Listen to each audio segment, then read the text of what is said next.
anywhere in the world. If anybody is carrying laptop, 100%. this 100%. And if you connect your data center here, nobody can hack this. Okay. You write down all this. These chips are on a satellite. This is on the drones. We are now put it quantum encryption on drones.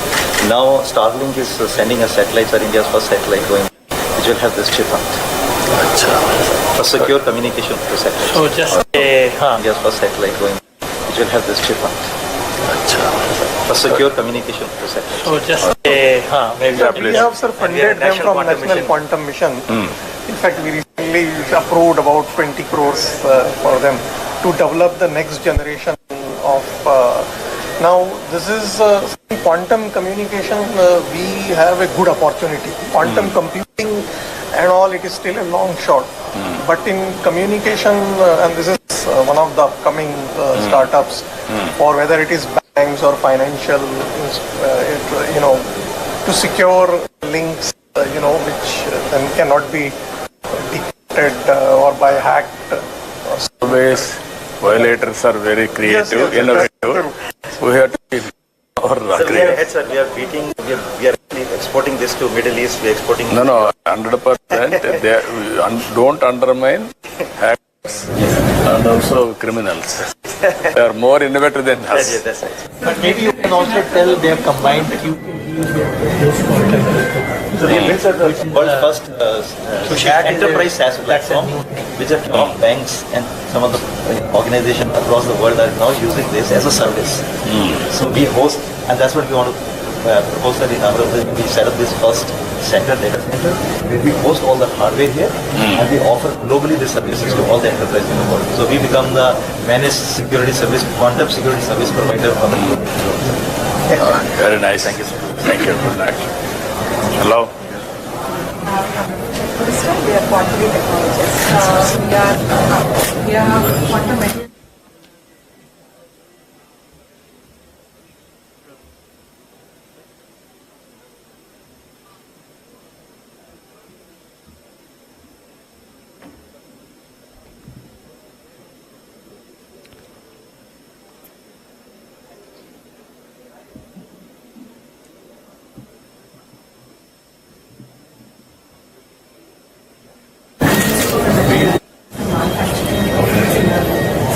Now with National Quantum Mission, we have also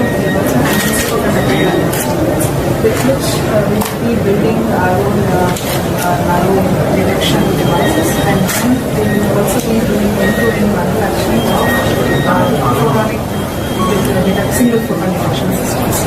Except for cryogenics, we want to manufacture everything.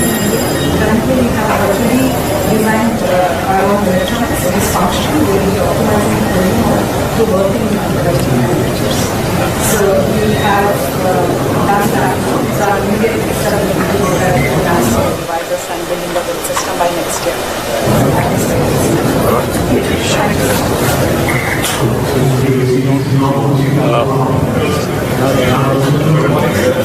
We have PhD students from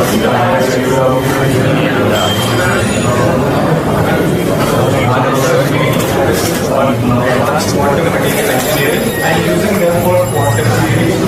So as you know, in order to perform the computation of quantum science, we need very low temperature, like minus 272 degrees Celsius.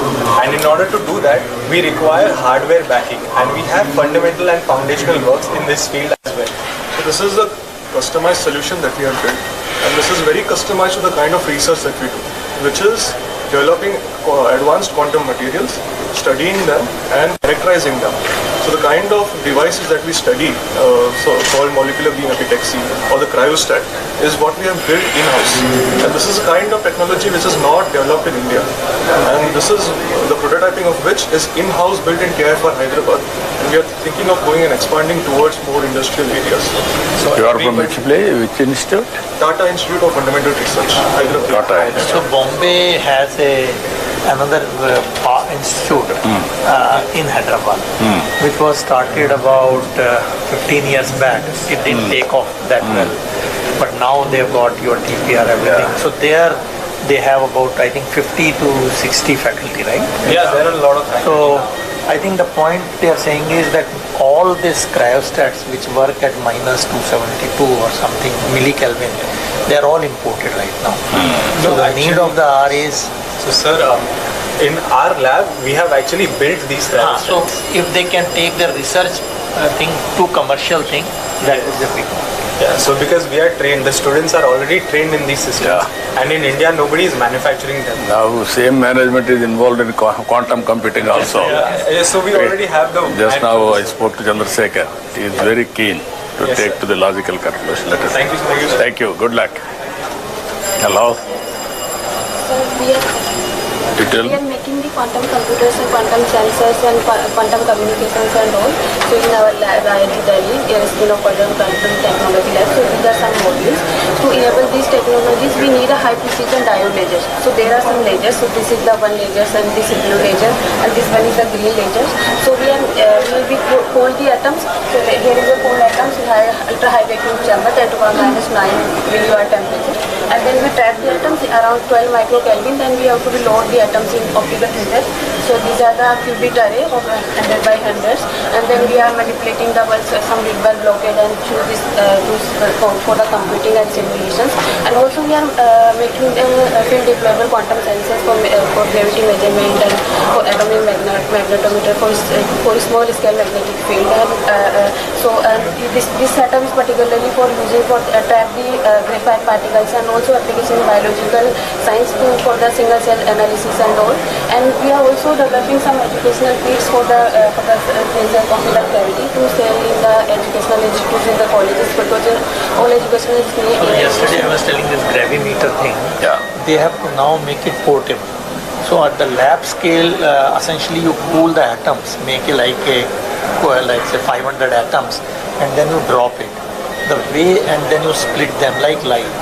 So the point is all of this now in few labs, including theirs, have been done in 4 or 5 places.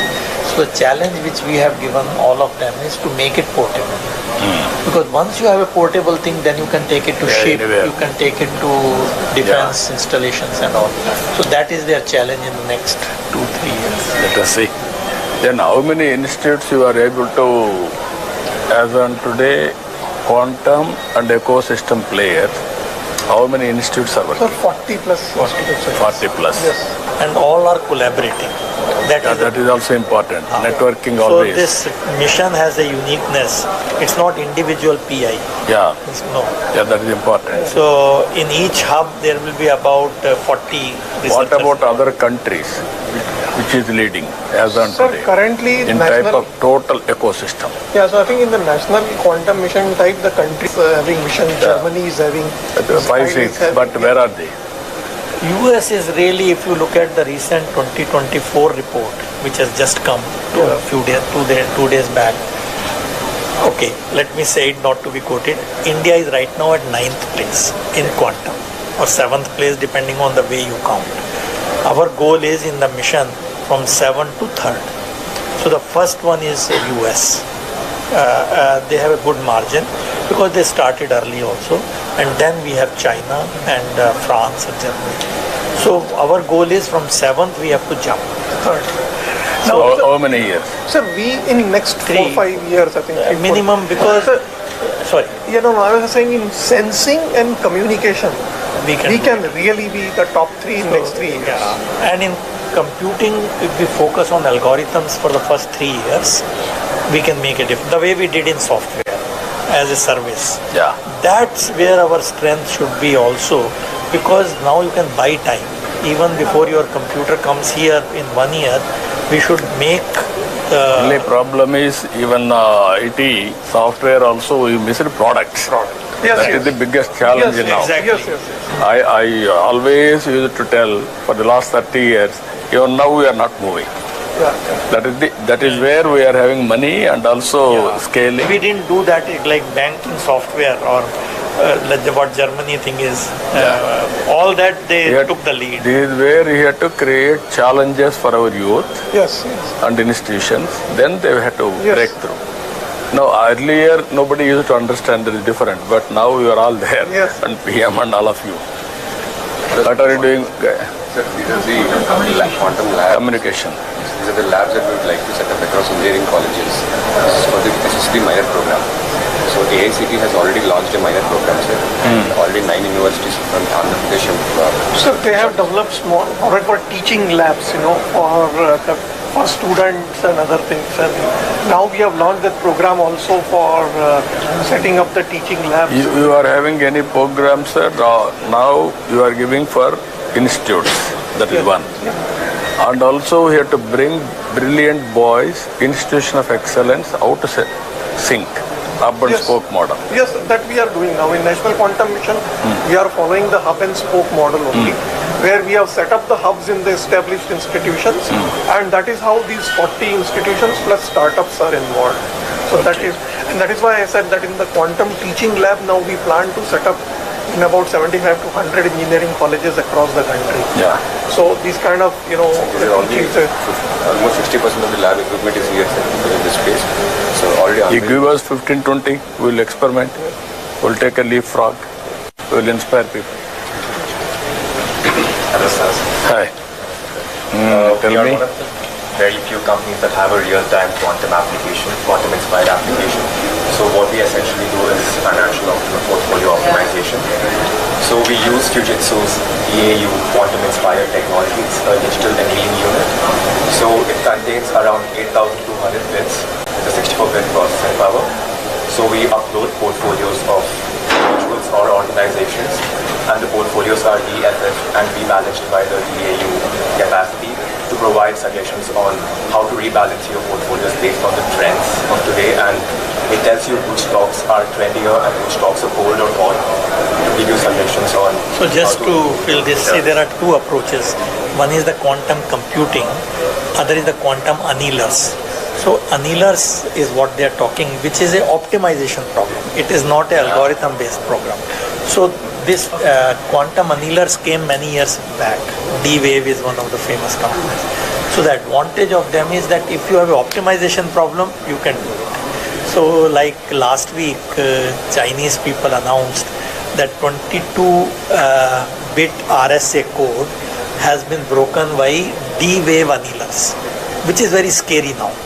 Because quantum annealers is a slightly reduced version of quantum computers because of all the gates and all. So I'm saying whatever we thought will happen 3 years down the line has already started happening.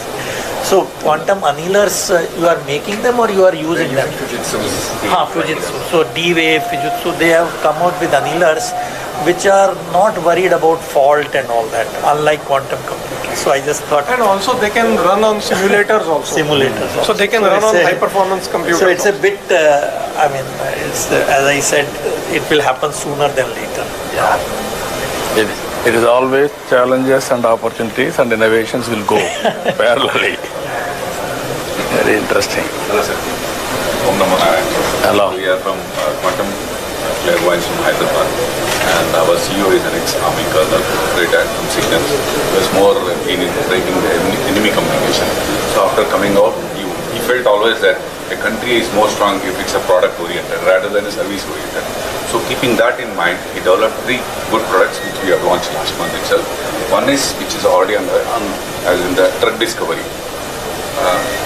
To do a drug discovery, it takes a lot of time, but we are not into the clinical trials. So we find the right compound and we'll tell that which compound is more effective and more efficient, which gives more performance before it goes to the clinical trials. So if the cycle is 4 years, we reduce it to 1.5 years, so that we are ready to go for clinical trials. So we are in the software domain building applications. One more is we have developed we have no VPN of our own in India.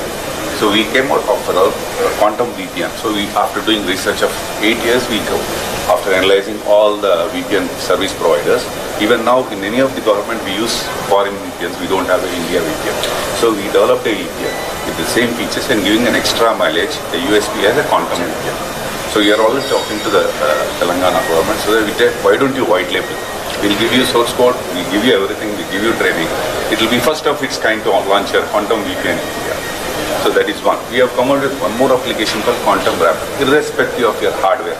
Tomorrow if quantum computer becomes a reality and it can also be broken. So we use the PQC, post-quantum cryptography, And we ensure that any of your existing applications or your hardware can be made quantum safe. And we can show you a proof that what was it before and what is it after we use a quantum. So this is using the NIST? Yes, NIST approved. Crystal Kyber. Yes, and we have already... So NIST has approved out of the 4, one of them, which they gave a challenge for about 4 years to break it. If you can break this, then they'll give you some money. So in 4 years, it won't be broken. Ethical. So in last year, they declared that US ecosystem will support this NIST-based crystal Kyber and crystal this thing for signature verification and content. So all over the world, people are now saying at least it is safe for now. We don't know after 5 years, but India also not 5 years, even tomorrow. NIST has come out with a regulation that irrespective of any application. So this will be a thing. So this NQM has set up a quantum safe committee to look at all these financial sectors and so on, and adaptation of PQC and so on. So I think this is again where I think this valley can... We can take a challenge, sir. Give our own VPN. We can white label it as Andhra's VPN and people. So you can talk to sets. You know, there is an institute called sets. You can work it out with all applications you can go through. Wherever it is applicable, we'll adopt it. Hello. Please. We are like founders of the company. So we would like to thank you. We are the only company which started from Fintech Valley Vizag back in 2018 with the government grant. Okay, so this is the only quantum company which started from Vizag, and now, sir, we are actually 40+ team members, and we work in the field of quantum safe communication. We are delivering our hardware-based systems to the government of India, Ministry of Defense, and we have been also kind of this is the fastest commercial grade QRNG available in the country. And we work very closely with defense. So post the disruption, in the Fintech Valley, we had moved to Bangalore, but we would want to see that how we can grow within this quantum village, quantum valley, and how we can actually be also doing skill development, because the quantum, there's a lot of skill deficit. We do not have the right people with the training, right? So while we're giving it for the armed forces, we have a lot of, opportunities to do skill development, also create local opportunities, and we also want to see that how we can also help us grow together. Right? We'll work it out, the ecosystem. Thank you. Good afternoon. This company is actually started because of you, sir.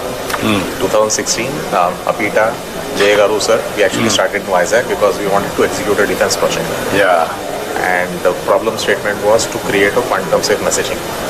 Built our own algorithms, indigenous, delivered to defense. Also received an award from Honorable Raksha Mantri as well. Now this is the India's first dual-use technology, which is securing our defense establishments like DGDIA as well as DGMO, military operations as well as intelligence, plus getting used into the banks as well. So now it can actually secure the entire digital ecosystem part of it. So we have kind of built a platform ground up and delivered to the defense. So data at rest, data in motion and applications, all with users and device control. That is the entire full stack with software, devices and hardware. Good, excellent. Thank you. Thank you.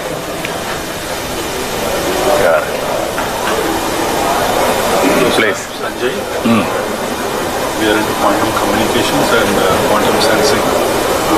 This is quantum memory. It stores, we can store up to 1 qubit, even the quantum computer, whatever is building not the storage, it's only computation. Here you can get storage. There's a huge application in the area of quantum key distribution network. And we are into quantum sensing too. We are in collaboration with AMTC, sir. AMTC totally we are collaboratively we want to build quantum biosensor for MRI. Main application of this one is for regular MRI, manaki 10x resolution of the quantum sensor can give almost 1000x resolution, molecular level resolution. Like it would be a game changer in the healthcare industry. Magnetometer. No, based on NV centers in diamond? In the rubidium. So there are two ways. One is that in diamond you put nitrogen as a defect. So NV centers is very sensitive. So the one set of people use that. Other one is this atomic thing which they trap, like rubidium atom, and that is also very sensitive to magnetic field. So essentially you're mapping the magnetic field. So like in nano Tesla or pico Tesla, depending on whether it is portable or not. So this is something again in the NQM also we want to take it to the next level. But more important is to make it portable. Yes. Because that's... We have already started POC with ALTZ. Jitendra Sharma garu. You are working there? Yes, sir. Yes. We are in, Okay, that's great. Hello. Please. Hi. Carry on. You can explain.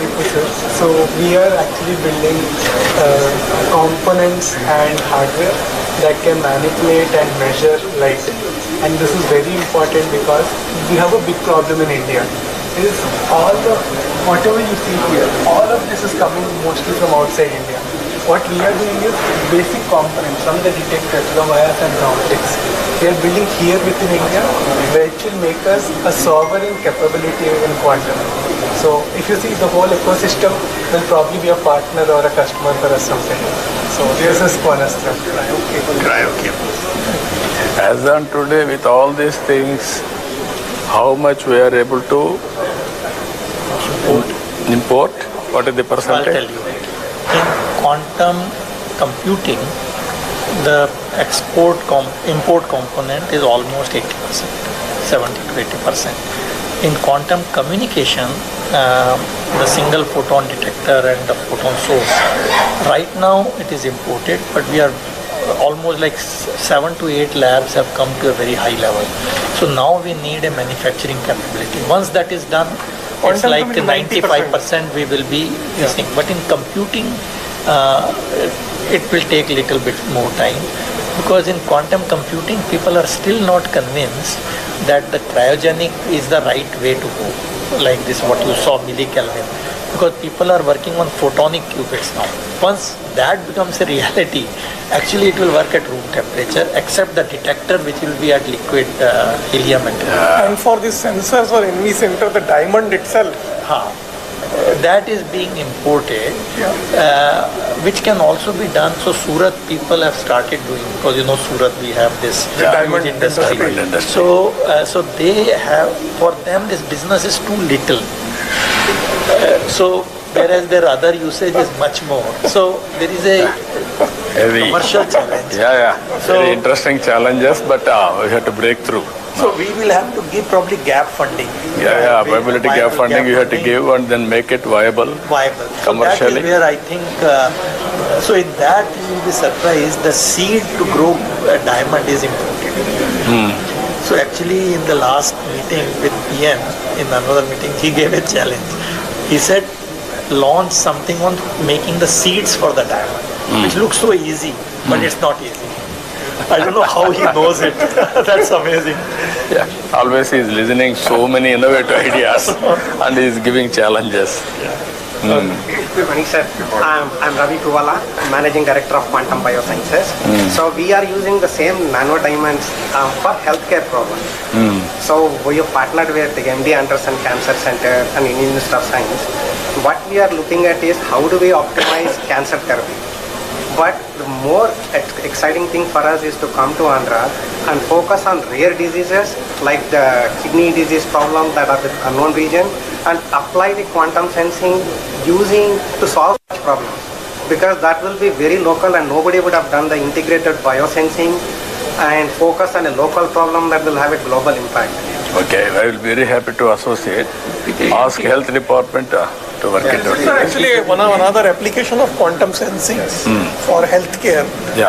This is the potential to really make a lead actually. No, I wanted to use it. I'm going with Bill Gates Foundation also on healthcare, total end-to-end, preventive, curative, real-time monitoring. So this has I was saying yesterday, these two areas, quantum sensing and quantum communication, we can already take a lead. We'll make it more viable. And so scaling. full product, not only this thing, but because it also will have a lot of AI component after the data. So this AI, fortunately, we have good capabilities now. You work together, we will produce a proof of concept, then scale nationally. So we can do that. We'll not only this, every application we will make it a So have we supported applicable. them under quantum missions? No, not yet. So maybe they should. Yeah, you work, what all possible you do, what all you wanted to experiment, I will do. Little bit contribution also will contribute. And ultimately that ecosystem and also proof of concept we have to establish. Then take off. Gentlemen, we have the gracious presence of today's Chief Guest, Honorable Chief Minister of Andhra Pradesh, Sri Chandrababu Naidu here. And welcome today's Chief Guest, the visionary leader, Honorable Chief Minister of Andhra Pradesh, Sri Chandrababu Naidu garu, and also Honorable Minister for IT and Electronics, HRD RTG, Sri Nara Lokesh garu is also here. Hearty welcome, sir. ఈనాటి కార్యక్రమ ముఖ్య అతిథి గౌరవనీయులైన ఆంధ్రప్రదేశ్ రాష్ట్ర ముఖ్యమంత్రి వర్యులు శ్రీ నారా చంద్రబాబు నాయుడు గారికి ఈ వేదిక హార్దిక స్వాగతం పలుకుతోంది. Hearty welcome to the visionary leader, the chief minister of Andhra Pradesh Shri Nara Chandrababu Naidu గారు. Honorable CM sir is introducing the delegates on the dais. A warm welcome and a futuristic welcome to the Amaravati Quantum Valley Workshop 2025. A convergence of minds, ideas and innovations under the visionary theme envisioning Amaravati as a global capital for quantum technologies. Ladies and gentlemen, I now request today's chief guest and Honorable Chief Minister of Andhra Pradesh, Sri Nara Chandrababu Naidu garu, to enhance the elegance of this workshop by lighting of lamp. Jyoti Prajwalnato కార్యక్రమ శోభను ద్విగుణీకృతం చేయవలసిందిగా ఈనాటి కార్యక్రమ ముఖ్య అతిథి గౌరవనీయులైన ఆంధ్రప్రదేశ్ రాష్ట్ర ముఖ్యమంత్రి వర్యులు శ్రీ నారా చంద్రబాబు నాయుడు గారిని అభ్యర్థిస్తున్నాం.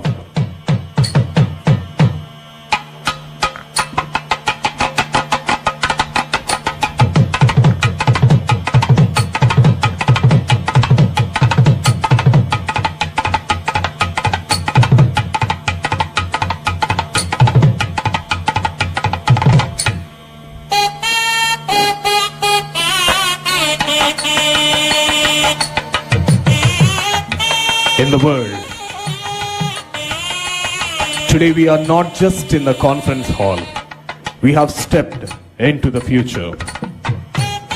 In the world where data moves at the speed of light and computation defies classical limits, Amaravati rises not just as the people's capital of Andhra Pradesh, but as the emerging quantum capital of the world.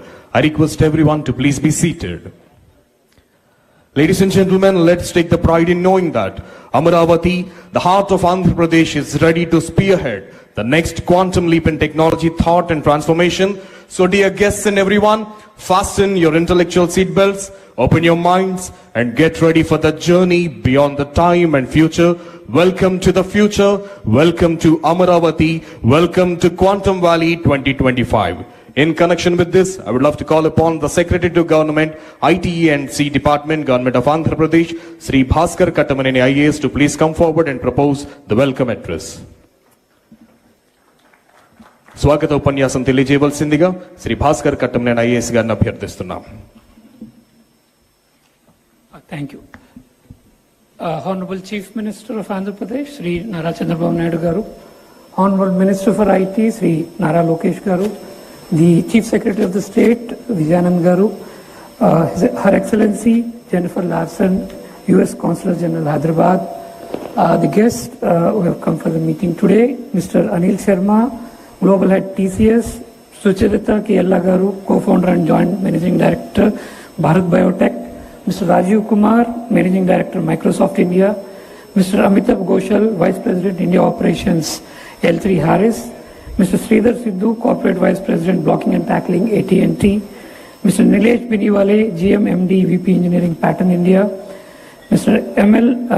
L.I. Naidu garu, Managing Director, GROB Work, Mr. Manish Verma, Head India Innovation Center, Warner Brothers Discovery Media, Mr. Fani Mitra B, Global Chief Digital and Information Officer, Dr. Reddy's, Mr. Amit Singhi, Director, IBM Research India and CTO, IBM India and South Asia, Mr. Rahul Sharma, Managing Director, USIBC, Air Marshal DC Kumaria, retired, formerly Vice Chief of Indian Air Force, Military Advisor to BAE Systems India, Shri Sandeep Patil, Managing Director, IBM India Private Limited, Shri Scott Crowder, Vice President, IBM Quantum Adoption, IBM India Private Limited, Shri V. Rajanna, President, Technology, Software and Services, Tata Consultancy Services, Shri M. V. Satish, former whole-time Director and current Executive Committee Member, Advisor to CMD, Larsen and Turbo, Professor V. Kamakoti, Director, IIT Madras, K. N. Sachinarayan Garu, Director, IIT Tirupati, and sir, the distinguished guests from Delhi who have come here to be with us and have been always supporting the mission. Sir, Professor Abhay Karandekar, Secretary, Department of Science and Technology, Government of India, Professor Ajay Kumar Sood, Principal Secretary, Advisor to Government of India, and my colleague Pona Shashidhar who has come, District Collector, the Municipal Commissioner, the other officials and all the dignitaries who have come, dignitaries from academia, the university vice chancellors, registrars, and the teaching faculty and the students in the areas of quantum technologies, and also the corporate companies who have come here who have been using the technologies and will partner with us in using the technologies and algorithms to take the nation forward, and the members of the media who have come here. I heartily welcome all of you to this first workshop on the quantum technologies and quantum computing. Sir, in fact, when history is made, nobody actually on that day understand what is being done. I think today is one occasion where we are taking a leap forward, a leap of faith in the leadership of the Honorable Chief Minister and our IT Minister, Union Government. We are taking this challenge to take the India into the next millennia through the quantum technologies. The Amaravati Quantum Valley is the first step in that. In that, all the quantum technologies, the emerging technologies in terms of quantum computing, in terms of quantum sensing, quantum communication, quantum metrology, and also the quantum chips, as well as the preparation of a large number of projects for the lot of startups that are coming in, commercial companies which will be using these technologies like pharma, automobile, metallurgy, and other kind of cutting edge technologies that would be used. Today is an opportunity for all of us to get together here, discuss. Sir, in the morning already from 8 o'clock to before you arrived, sir, we had 3 round tables in which the experts from the area of quantum communication, quantum technologies, quantum sensing, metrology, and startups, and also from the universities have discussed the way forward, and which we will formally present at the end of the session, sir. And after these sessions, again, there are 3 technical sessions in which all the subjects will be discussed threadbare. We aim to prepare a roadmap for the quantum valley of Andhra Pradesh, and with that the entire quantum movement for the India as a whole. We aim to not only create jobs but also revolutionize the various sectors in that we want to give new technologies, new algorithms to solve problems, create new products, new services for the humanity as a whole, not only for India or the state. We want to be the focus and we want to be the center of the universe for the quantum technologies for the humanity to come. And we take this opportunity to again to welcome all of you, and we hope that all of you have a good discussion and have a lot of understanding, and you take away a lot of knowledge and a lot of philosophical thinking, because quantum is not only about technology but is also a lot of philosophy. In fact, quantum is also mired in our Indian mythology, also in our manuscripts also there are elements of this. So we hope that all of you take these elements back, and we hope that we make your time here worthwhile, and all of you go back with a lot of knowledge and a lot of enthusiasm and a lot of motivation to take the technologies and the system forward. Thank you.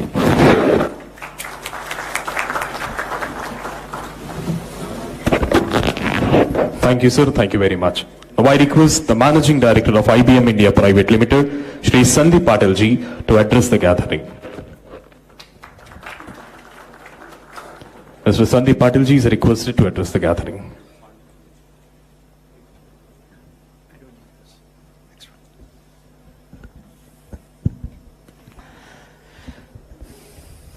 Thank you.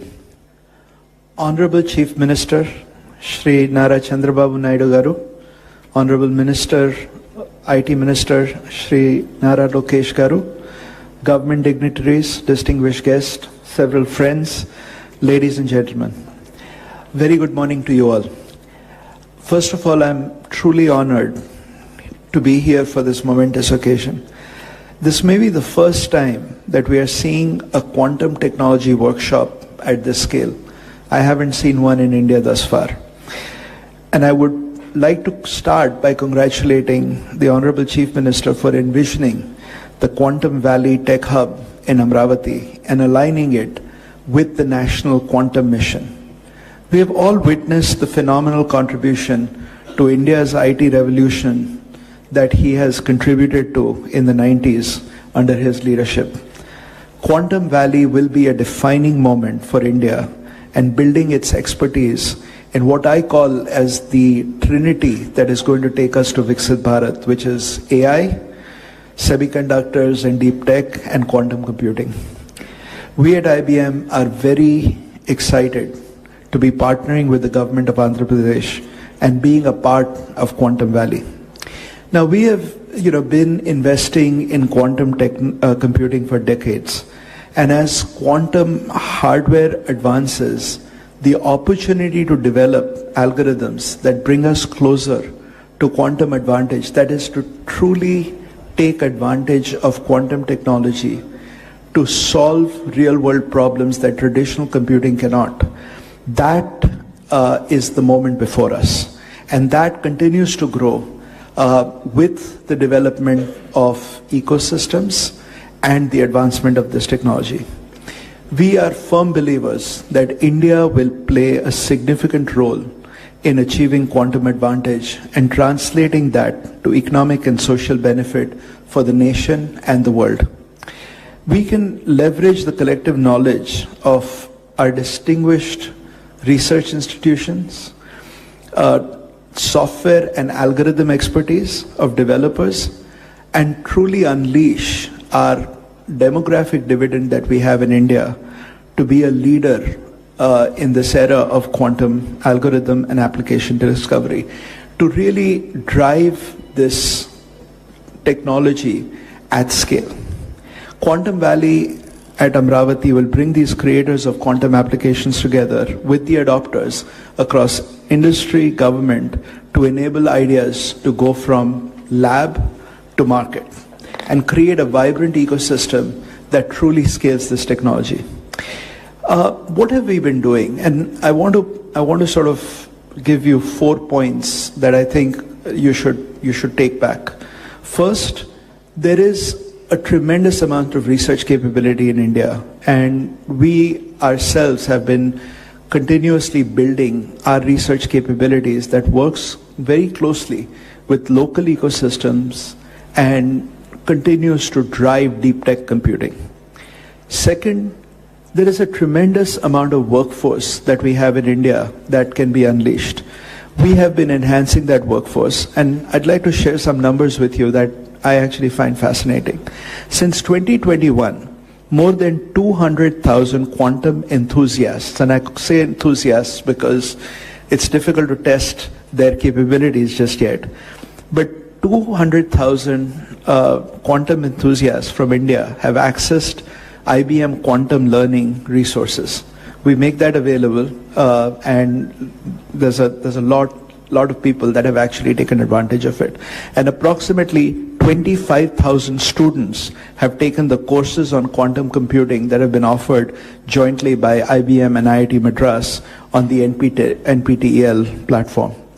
AICTE is also introducing a minor course on quantum computing for undergraduate students as a part of this initiative. And we have trained more than 900 faculty members on quantum computing fundamentals. To unleash this technology, we need the workforce and the experts to truly take advantage of this technology.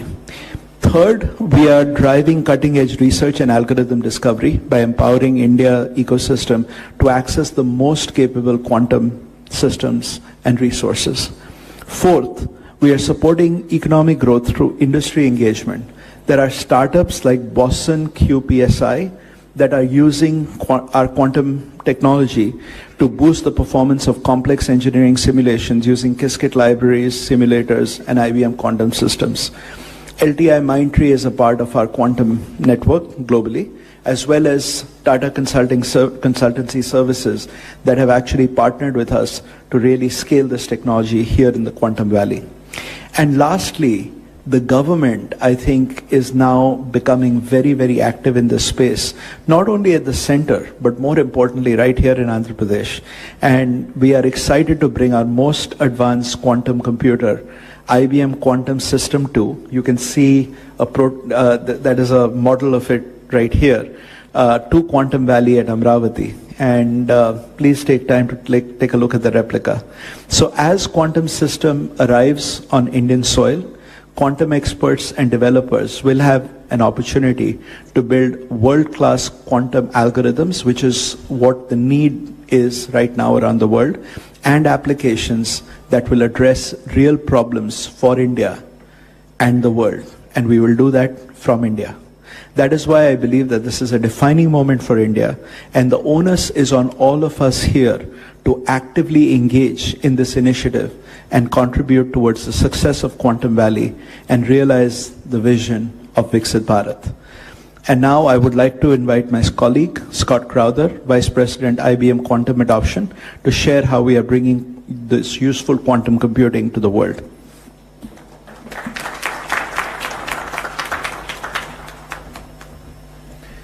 Good morning.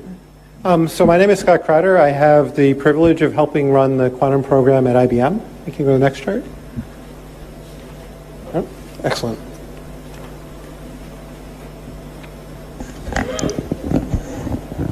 Our mission at IBM is to bring useful quantum computing to the world.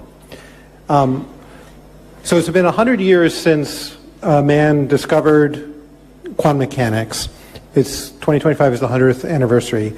We believe quantum computing will be the second great revolution in our leveraging that understanding of quantum mechanics for societal good. The first one was understanding that nature is discrete or quantized. And based on that understanding, we developed MRI machines, lasers, semiconductors, which have had a transformational impact on all of our societies and have had tens of trillions of dollars worth of economic impact. Quantum computing will be the second revolution based on the understanding that we can leverage the mathematics of quantum mechanics, the math of nature, to do computation in a completely different way. And this will allow us to approach problems that classical computers are not really that good at solving, that binary arithmetic is not good at. So what kind of problems are we talking about? One of these areas is simulating chemistry with a lot better accuracy than we can do today with our approximate methods we use with classical computers. And this can be used in a wide variety of fields. We leverage chemistry in a lot of different spaces in a lot of different industries. So it's things like coming up with new battery chemistry, which is going to be incredibly important for us going forward from a green energy perspective. It'll be coming up with new chemicals and new materials, whether that be fertilizers or whether that be better understanding of the biology, the chemistry of biology, to understand and build better treatments and pharmaceuticals for our patients. The second area is using the ability for quantum computers to do linear algebra in exponential spaces, and I realize that for most people that doesn't mean a whole lot. But basically, by leveraging that kind of math, we can also approach other kinds of problems that have huge implications for society and our industry. So one of those areas is to find patterns that look completely random to our classical methods, but with quantum methods we can find that pattern. This is actually where Shor's algorithm, which is famous because we need to change all our asymmetric cryptography because of it, but it also has applications in a lot of different industries for anomaly detection, fraud prevention, and things of that. But also to use that same kind of math to do a much better job for complex optimization. So this has also a lot of applicability across many different industries, including finance for portfolio optimization, as well as logistics across many different industries. So what do we need to do in order to bring useful quantum computing to the world? Well, the first is we need to build computers that can run these new algorithms. And that's what we focus on at IBM. The second is that we need to basically do algorithmic discovery and understand all these applications and where they can be leveraged and do the work of research on those. And this is where it's really important to build ecosystems and communities in order to understand how to do this and to drive that algorithmic discovery. And that's why we are so very, very proud of being part of the Quantum Valley here and why this ecosystem building is so important. I'm going to wrap up pretty quickly here, but just give you a feel for where we are in the technology. So we've established 3 big milestones. The first we achieved a couple years ago, which was what we call established quantum utility. What that means is our quantum computers are now big enough and powerful enough that we can run quantum algorithms or programs that you cannot run on the world's largest classical supercomputers anymore. That doesn't mean it's better than any other classical algorithm that's out there. And that's our next milestone, quantum advantage, where the outcome of running something on a quantum computer is better than anything you can do on a classical computer. We have stated we're going to achieve that by next year. It might be from IBM, it might be from one of our partners, it might be from the industry, but we believe the industry is far enough along that we will achieve that within the next year. And then to grow it to even more and more applications, we need to build even more powerful computers that can run more complex programs to unlock all kinds of applications, not just the first few. And to do that, you need to build a large-scale fault-tolerant quantum computer, which we have declared we will build by 2029. I'm going to skip ahead a little bit here for interest of time. But we've deployed 80-plus systems since 2016.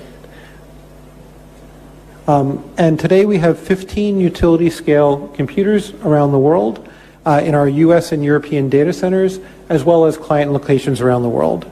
And we announced earlier this year that we are going to put a system here in the Quantum Valley to basically help drive the ecosystem here in India. Starling is our next generation of computer, which is coming out in 2029, which is basically a scaled model of what you see with the System 2, which will be here in India. This system will allow us, by 2029, to run even a broader range of applications. I'm going to stop here for the interest of time. We're very proud at IBM to be helping in this initiative. We believe that this is a great platform to build an ecosystem here in India. Thank you.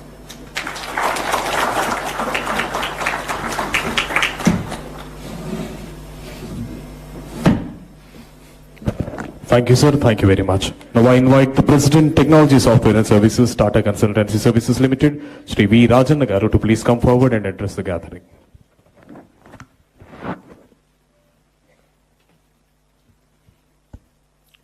Honorable Chief Minister Chandrababu Naidu Garu, Honorable Minister Lokesh Garu, dignitaries on the dais, off the dais, ladies and gentlemen, a very good morning to all of you. I am sure all of you agree, when you arrive in Andhra Pradesh, you can't help but feel the energy of a thriving technology hub. If you agree, please clap. Thank you. Beyond the realms of development, welfare, and investments, there is an air of cutting-edge innovation, whether it is state data lakes, real-time governance through KPIs, algorithms, now the groundbreaking realm of quantum computing.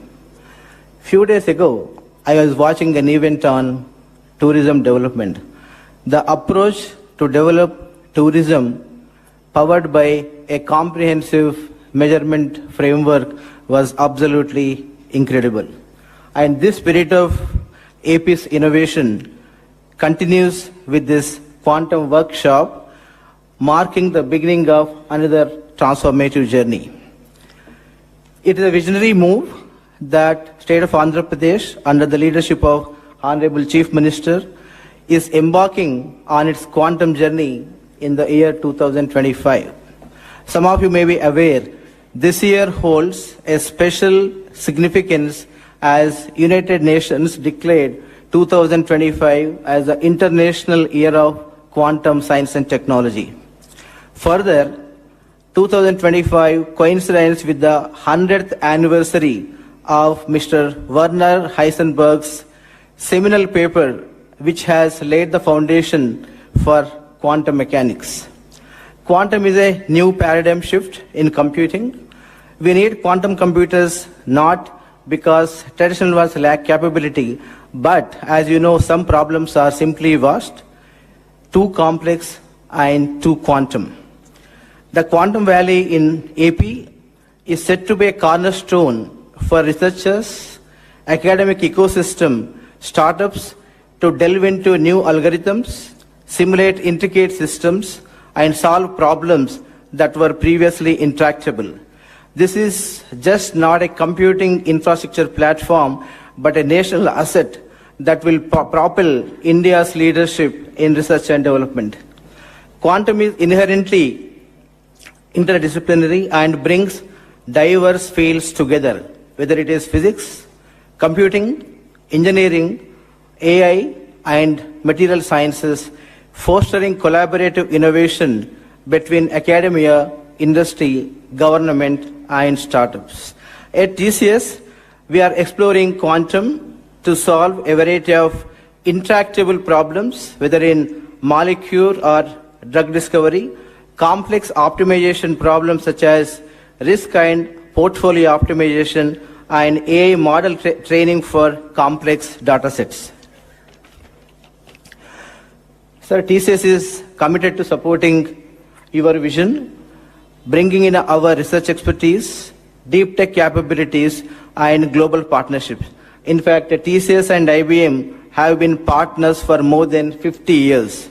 Together, we aim to build scalable, secure, and globally competitive quantum solutions that serve your vision of Swarnandhra 2047 and Viksit Bharat 2047. This initiative promises to create high-end jobs, attract global investments, and cultivate a robust ecosystem in the state of Andhra Pradesh. And the state is poised to serve as the backbone of India's deep tech economy and futuristic technologies. And equally important is the role this initiative plays in talent development, as AP stands out as one of the nation's most vibrant talent hubs, and TCS is happy that we have been leveraging AP's talent pool for several years. Sir, finally, TCS enjoys a special partnership with you. We have been working with your leadership for more than 3 decades. And with your support and guidance, we have been collaborating in AP on numerous programs, whether it is State Data Lake, Real-Time Governance, NTR, Barossa, CDAP, and many initiatives in education in the state of Andhra Pradesh. We are very, very excited to expand our partnership with AP further with quantum, as well as establishment of our global delivery center, which is going to deliver for multiple industries and multiple markets in Vizag very, very soon. And thank you, sir.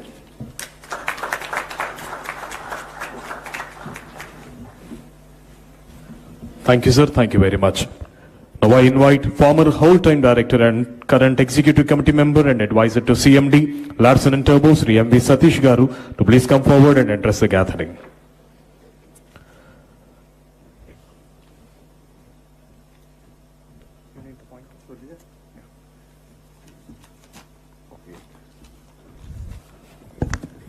Hello. Very good morning, Honorable Chief Minister, Mr. Chandrababu Naidu Garu, Honorable Minister of IT, Mr. Lokesh Garu, dignitaries, Abjadayas. I think my time has been cut up. So many people have spoken about, already the quantum computing. I'll just say 2 things because I see a lot of entrepreneurs. So McKinsey Committee said that the market value of this quantum computing will be $100 billion. I think it should be music to all the Andhra guys. And then also, India's growing initiative, Quantum Valley, they're also investing around 6,000 crores. And so the next digital revolution will be quantum. and India cannot afford to be a follower this time. And next, coming to L&T. I'll just say why L&T. I think we have been always partnered with the government of Andhra Pradesh. When we started a high-tech city in 1995, so where Mr. Chandrababu Naidu gave us the lead. We also did the high-tech exhibition, and we started this PPP model where we invest and then do the projects and all. That is something. And L&T is uniquely positioned, one, as an infrastructure partner. We can build Quantum Valley, the quantum data centers, etc. And as Mr. Sandeep rightly said, as a deep tech partner via LTI Mindtree with active quantum incubation, applied research, by translating fundamental research to industrial and societal applications. LTI Mindtree has been a pioneer in quantum applied research for over 4+ years now, and we're the first Indian GSI to be part of the IBM quantum network. We can take the map of the Indian quantum research, breakthrough to industrial problems across India and the globe. We have actually more than 700 partners across the globe. And also as a potential end user, in solving complex challenges in construction, energy, precision engineering, etc. And India has a lot of strategic advantage, actually. And one of the things is that we have millions of STEM graduates. We have a growing base of actually quantum social researchers like IITs, the IISc, the ISAR and all. And the global software, we are one of the leaders actually in the global software, thanks to Mr. Chandrababu Naidu. And also we also have the government push and the policy readiness. I think that is very, very important. And we also have the academic and startup momentum, everything. Next is what way that L&T can help the government and the world at large, the quantum journey. L&T and LTI Mindtree are fully committed to actively support co-developing industry-grade quantum user cases, partnering with startups, building physical and digital infrastructure, becoming early enterprise adopters in complex sectors like infra, energy and all. And vision, I think with this vision actually, India should be at the center of the quantum world, and I think let us lead this revolution. I only want to say that Mr. Chandrababu Naidu would have actually fathered 2 global centers.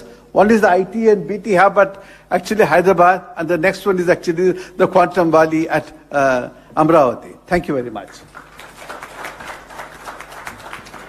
Thank you, sir. Thank you very much.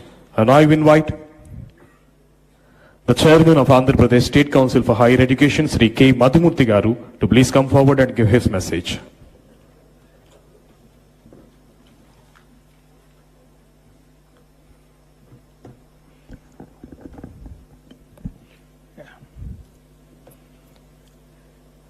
Honorable Chief Minister, sir. Honorable Minister for IT and Education, dignitaries on the dais, off the dais, leaders of the IT and industrial sectors, esteemed Vice Chancellors, Registrars, academicians, colleagues, a good morning to you all.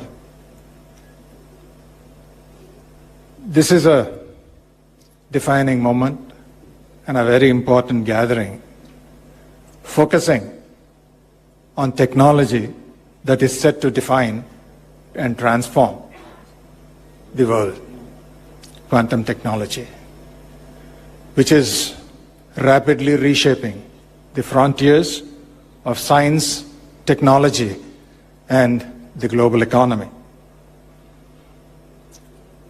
The National Quantum Mission is a significant step in India, and it is also encouraging to see the growing momentum across academia, industry, and the government in building our own quantum ecosystem. Sir, this is offering a great opportunity for Andhra Pradesh because of its strength in technical education, the progressive governance, and also the digital infrastructure that has already been created. In this context, as many countries that have already initiated this program have followed, placing importance on quantum technology, not only for scientific progress, but also for economic growth and national security. We also thought that creating leadership by preparation from the base of education is the only way that we could take charge of the situation. Sir, we have plans to introduce quantum technologies along with artificial intelligence in all the programs that we offer. Incidentally, Andhra Pradesh has a wonderful network of universities and technical institutions. Also, we find that the growing population of skilled youth within the state offers us great strength.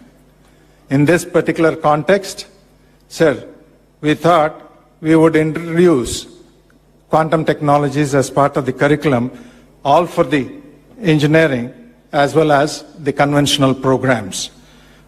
With the stalwarts from industry, we have already charted out a draft plan of implementing these curriculum measures from the coming academic year 25-26.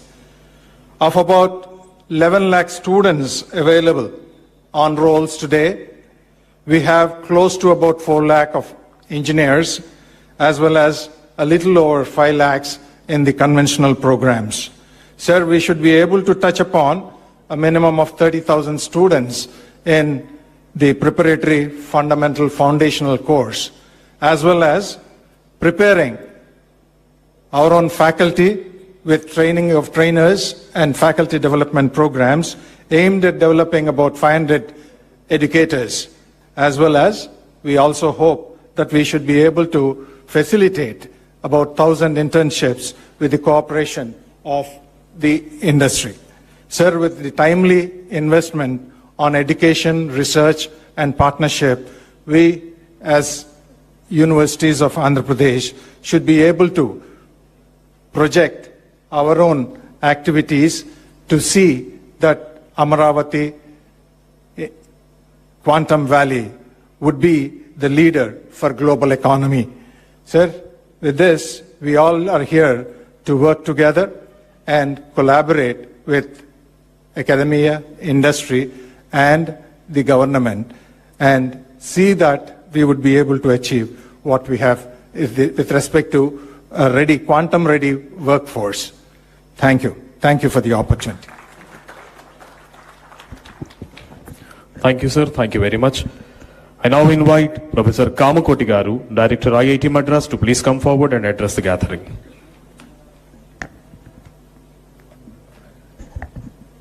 Respected Honorable Chief Minister of Andhra Pradesh, Honorable Minister of IT of Andhra Pradesh, and all dignitaries, we are very excited that Quantum Valley has been launched at Amaravati. Bharat as a country, we are to define our own quantum advantage footing. This requires a well-synchronized effort between academia, startups, major industry and government. The Quantum Valley at Amaravati provides precisely this robust platform as a first mover. The National Quantum Mission launched by the DST Government of India has rightly identified 4 major verticals. We must make the best use of these. Friends, there are multiple areas we must quickly ramp up. Number 1, we need to demonstrate major use cases that shall clearly highlight the quantum advantage, specifically manufacturing, health, pharma, agriculture, finance, defense, communication. These are very prominent candidates. All domain experts from industry and academia must come together on a mission mode to achieve this particular goal. The second important aspect that we should concentrate is on human capacity building at scale, specifically educating conventional computer architects and programmers on quantum computer architecture and quantum programming, and sensitizing and training subject domain experts in quantum advantage.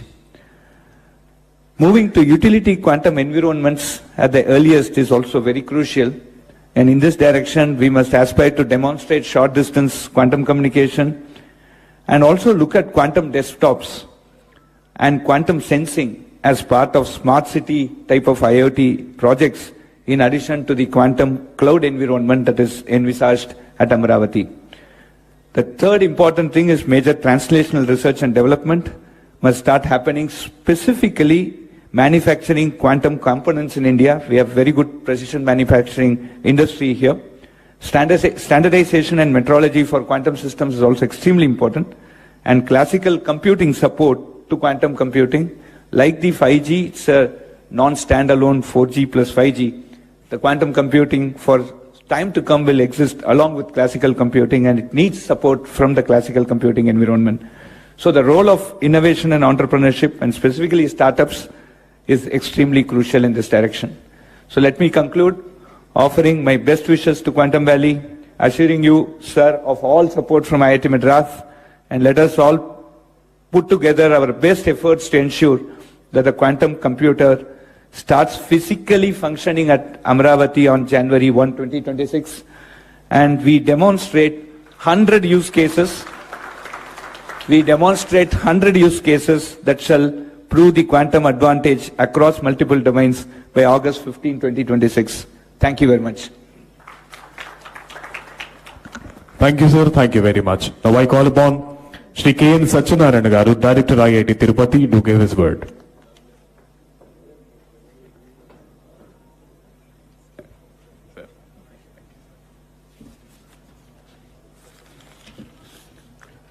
Honorable Chief Minister, Honorable Minister for IT and Education, other dignitaries on the stage, off the stage, and participants in the workshop.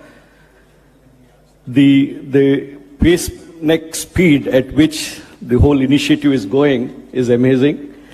March 10th, just last March 10th, we had the first meeting in the Honorable CM's office to initiate these activities. And within 3-4 months, we got to a stage where we're having a workshop, setting targets, January use cases by August, and so on, and bringing together all the various participants on a common platform, whether it's the academia, the industry, the government, and so on. I'll focus my talk mostly on capacity building from the perspective of human capital, the necessary infrastructure, the research ecosystem, and industry participation. So coming to human resource development, we need to create education programs, training programs, and how do we integrate quantum science into our curriculum. For example, at IIT Tirupati, we have made quantum science and technology as a compulsory core course for every student, whether it's a civil engineer or a mechanical engineer or a computer science student. And then we need to create, establish postgraduate programs, doctoral programs, postdoctoral programs to attract the best talent to come and work here. And then a number of short-term certification programs for the industry and workshops for professionals that we need to run to upskill people very fast. We also need to do skill development in terms of the quantum programming, hardware development, quantum hardware development, equally important, and cross-disciplinary expertise. We need to have the domain people who need to define the problems and understand how quantum technologies could be used appropriately.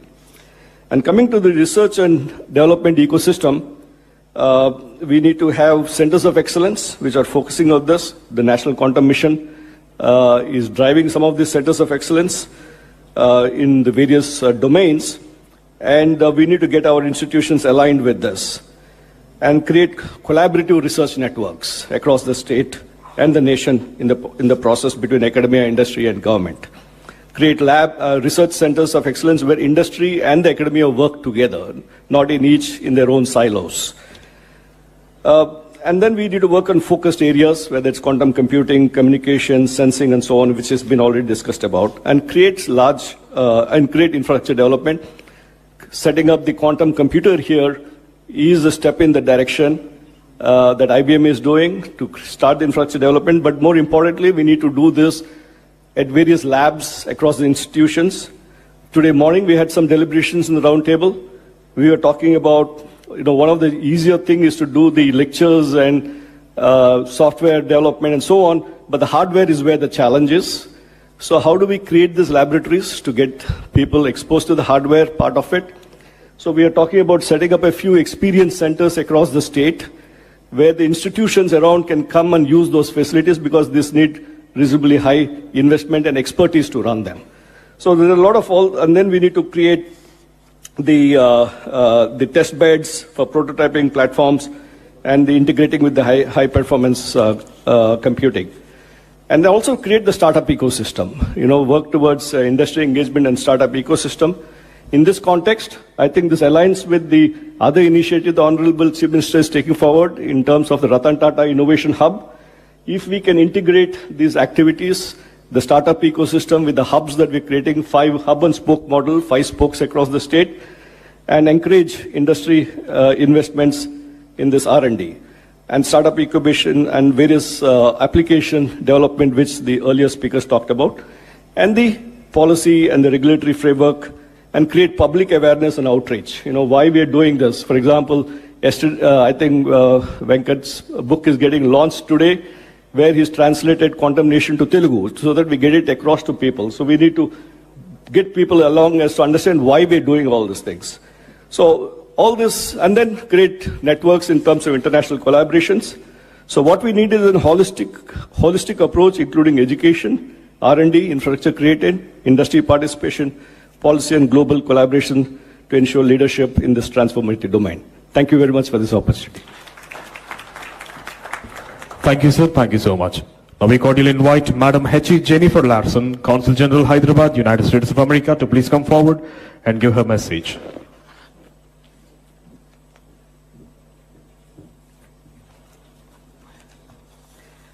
So good morning, ladies and gentlemen. I want to begin by thanking the government of Andhra Pradesh for inviting me to join this summit and share my brief thoughts with you. I'm delighted to be here with Chief Minister Naidu and Minister Lokesh, representatives of the government of India, the government of Andhra Pradesh, members of the industry, domain experts, and founders of startups working in the area of quantum technology to kick this off. Now, I have to say that my understanding of quantum is probably not as informed, perhaps, as some of the experts in the room. I think in a layperson's term, when I think of quantum, I kind of think about India, with so many possibilities existing at the same time. But eventually you have to choose as a foreigner, and that becomes your reality. We were at dinner with the Honorable Chief Minister last night, and he was mentioning how historically so many of Andhra's best and brightest had gone overseas to find new opportunities. And I can tell you where they are. They're in California, they're in Texas, and they're in New Jersey. But we're very, very happy to see that they're also coming back here to become part of India's next chapter. So the United States and India continue to forge a strategic technology partner that benefits both of us. In February this year, President Trump and Prime Minister Modi launched a new initiative which is called the U.S.-India Compact. And this means to drive transformative change across key pillars of cooperation. So they announced the launch of the U.S.-India Trust as well, which aims to catalyze government-to-government, academia, and private sector collaboration to promote application of critical and emerging technologies in areas like defense, artificial intelligence, semiconductors, quantum, biotechnology, energy, and space. And I'm pleased to share with you today that cooperation with India on a range of technologies, including quantum, has never been more exciting or as promising as under this initiative. Trust is building upon decades of science and technology collaboration between the U.S. and India. This includes activities under the Indo-U.S. Science and Technology Forum, which was established in 2000. For example, in quantum, the forum in 2019 founded the Joint Center for Secure and Resilient Quantum Optical Networks, which is a partnership between IIT Indore and the University of Nebraska at Lincoln to address technical challenges. In 2023, the United States and India announced a $2 million commitment to fund joint research, development, and commercialization of quantum technologies. This has resulted in funding for almost 20 projects of $120,000 each, and these included 6 awards for joint research and development in quantum. So the motivation behind the current trust initiative is to continue to grow the ecosystem for innovation and investments with secure supply chains between the United States and India. So we are optimistic the trust initiative will serve as a launch pad to further spur joint research, development, and commercialization. We have made great strides together to launch tangible quantum cooperation, and trust will further strengthen the strategic technology partnership between the U.S. and India, a partnership that is crucial for many things, to include innovation, economic development, and national security. I commend Andhra Pradesh for laying out this roadmap for advancing quantum technology and envisioning a quantum valley anchored by IBM and TCS as part of India's national quantum mission. As I prepare to depart India after close to 7 years here, I do want to say thank you for also letting me live here with you in this universe. So thank you very much. Thank you, madam. Thank you so much. Now I invite the Chief Secretary, Government of Andhra Pradesh, Sri K. Vijayanand IAS, to please come forward and give his message.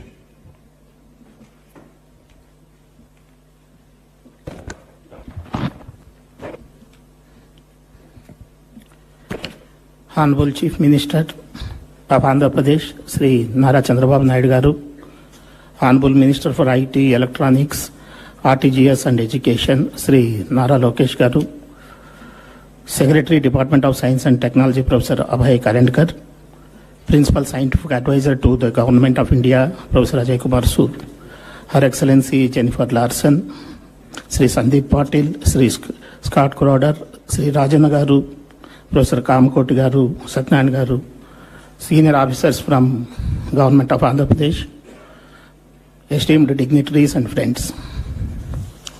I welcome all of you to this Amaravati Quantum Valley workshop today. This workshop is being organized by Government of Andhra Pradesh. Our partners are TCS, L&T, IBM, and of course Government of India, Ministry of Science and Technology. The Andhra Pradesh Quantum Valley represents a pioneering initiative aimed at establishing India's first dedicated quantum computing and deep technology ecosystem in Amaravati. This initiative is guided by our visionary Chief Minister, Sri Chandrababu Naidu Garu, whose untiring efforts to promote emerging technologies is well known to all of us who are present here. The inauguration of Quantum Valley at Amaravati is proposed on the 1st of January 2026, and this project is in alignment with India's national quantum mission, and it aspires to position the state as a leader in quantum innovation. This initiative also encompasses a technology park developed in collaboration with IBM, TCS and L&T, featuring India's largest quantum computer, IBM's 156 qubit quantum system 2. State universities will integrate quantum computing courses into their curriculum, with Andhra University planning to offer degree programs commencing from 2025-26 academic year. This initiative will ensure skilled workforce for the quantum industry. This project aims to enhance public services and develops India's first quantum governance framework. The long-term vision of the initiative is to foster collaboration among academia, industry and government, thereby generating employment opportunities and attracting global investments. Quantum Valley will support various advanced technology sectors, including artificial intelligence, semiconductors, high-performance computing, cryptography, cybersecurity, defense and space tech, advanced materials and photonics, etc. This includes a multidisciplinary approach. The Quantum Valley will integrate smart city features and sustainable technologies with 100% renewable energy, rooftop solar panels, green building norms, district cooling systems, EV charging and EV vehicles, etc., aiming for a renewable energy powered environment. As on today, as we proceeded with the workshop, today already in the first round table, 3 general sessions have been covered. And of course, after this inaugural session, there will be another 3 technical sessions. totally covering quantum computing, its algorithms, hardware ecosystems, sensing and communications, quantum materials and chips, capacity building, as well as the National Quantum Mission Theory. So all of us know this is one of the best initiatives taken up by the government of Andhra Pradesh, and I thank all of you for supporting this initiative, and I wish this workshop a grand success. Thank you. Thank you, sir. Thank you very much. Now I call upon Secretary, Department of Science and Technology, DST Government of India, Professor Abhay Karandikar Garu, to please address the gathering.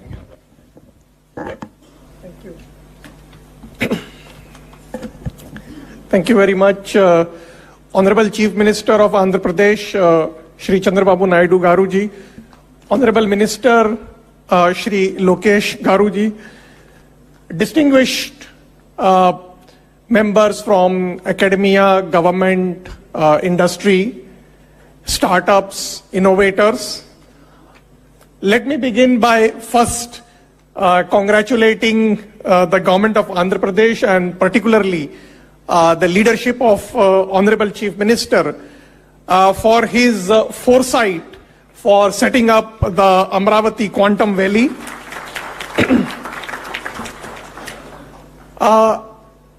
National Quantum Mission sees this as an opportunity for institutions, academia, industry, startups and innovators to actively engage not only amongst each other and collaborate with each other, but also with the National Quantum Mission and leverage the various programs of the Government of India for our mission and our vision for becoming India a global leader in quantum technologies. The National Quantum Mission has set up the 4 thematic hubs in the areas of quantum computing, quantum communication, quantum sensing and metrology, and quantum materials and devices. Today, we have 150 plus faculty and scientists engaged in the mission spread across more than 40 institutions in the country. We have also supported startups and innovators, and in the coming months, we will be supporting the government engineering colleges, technical institutions and other institutions towards the capacity development programs by supporting the teaching labs for those institutions which are launching the quantum technology programs which have been approved by the All India Council of Technical Education. And I'm also delighted to see that Andhra Pradesh Council of State Education just mentioned in their presentations that they have plans to set up the quantum technology academic programs in several of their technical institutions. In terms of developing the technologies, while we are supporting today the research, in whether it is in the area of quantum computing or quantum communications or quantum sensing, we are also working towards developing an ecosystem of developing quantum algorithms and application use cases, particularly in emerging areas like materials discovery or drug discovery or financials transactions and so on, so that we can develop the capacity in our country for becoming a quantum safe and a quantum advantage nation. In National Quantum Mission, we have also launched the nationwide quantum awareness programs. And in this quantum awareness programs, we have targeted the students, researchers, faculty, and industry for not only, building the understanding, but also developing interest towards research in the area of quantum science. We see the setting up of this Amaravati Quantum Valley as an opportunity for developing not only the capacity in the area of quantum technologies, but also forging a collaborations nationally and internationally. From the Department of Science and Technology and from the National Quantum Mission, we reiterate our commitment to nurturing a self-reliant, globally quantitative and quantum ecosystem for India. And I'm confident that with collective resolve and collaborative energy, we as a country will not just participate, but will also lead in the global quantum revolution. Once again, I would like to compliment the leadership of the Honorable Chief Minister. I hope that with the Government of India, the National Quantum Mission, under the visionary leadership of our Prime Minister, Shri Narendra Modi ji, we will be able to make our country a global leader in the emerging technology ecosystem. Thank you. And Thank you, sir. Thank you very much. Now I invite Principal Scientific Advisor to Government of India, Professor Ajay Kumar Sudgaru, to please come forward and give his message.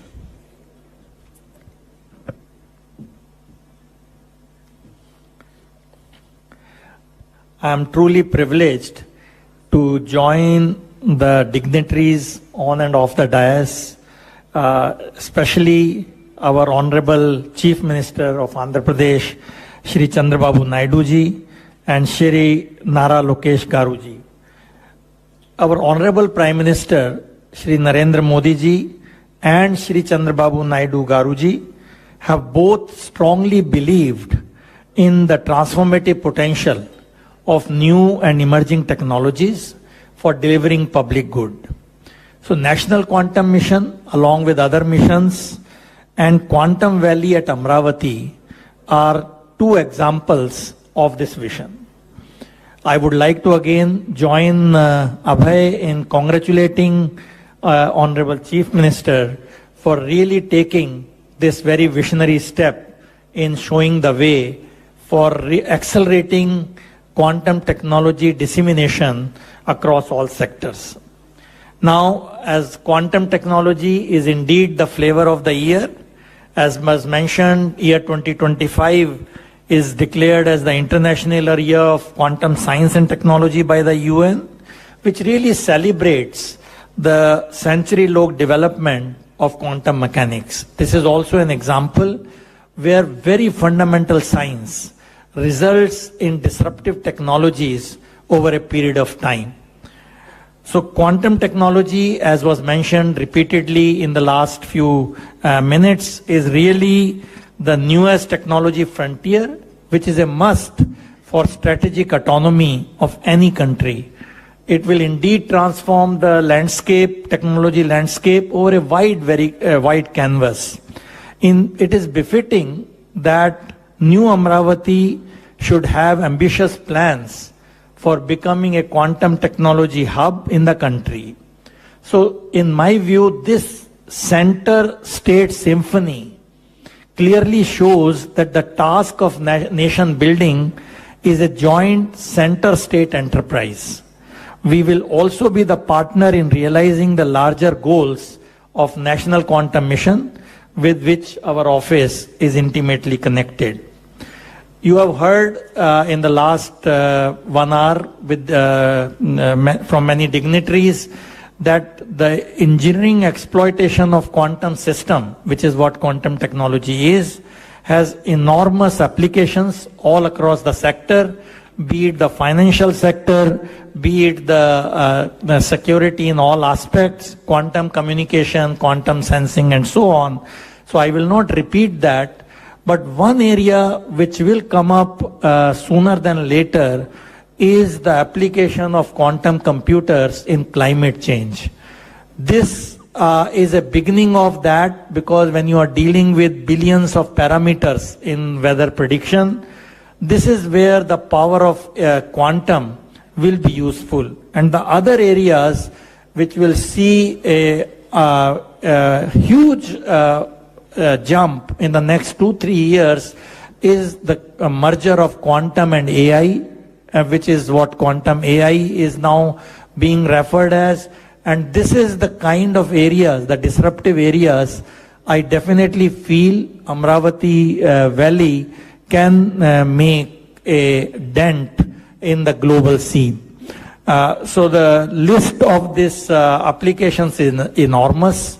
I don't think we need to repeat all that, but one thing is very clear, that we are sitting at the cusp of huge revolution, and this is something should happen sooner than later, because the fault-tolerant quantum computers are in the vicinity of realization, really taking new algorithms, error-tolerant computation, topological qubits, and so on. And this is where I think the excitement lies, not only for the researchers, industry, but also the young team, which is really going to be the leaders in this game. And another thing, the fact that quantum computers have become now accessible to all, including the adversaries, post-quantum cryptography has to be done at a faster scale than ever before. In addition to the NIST algorithm, which has been accepted, we should really ask whether we should be also developing other PQC algorithms from India along with the other partners.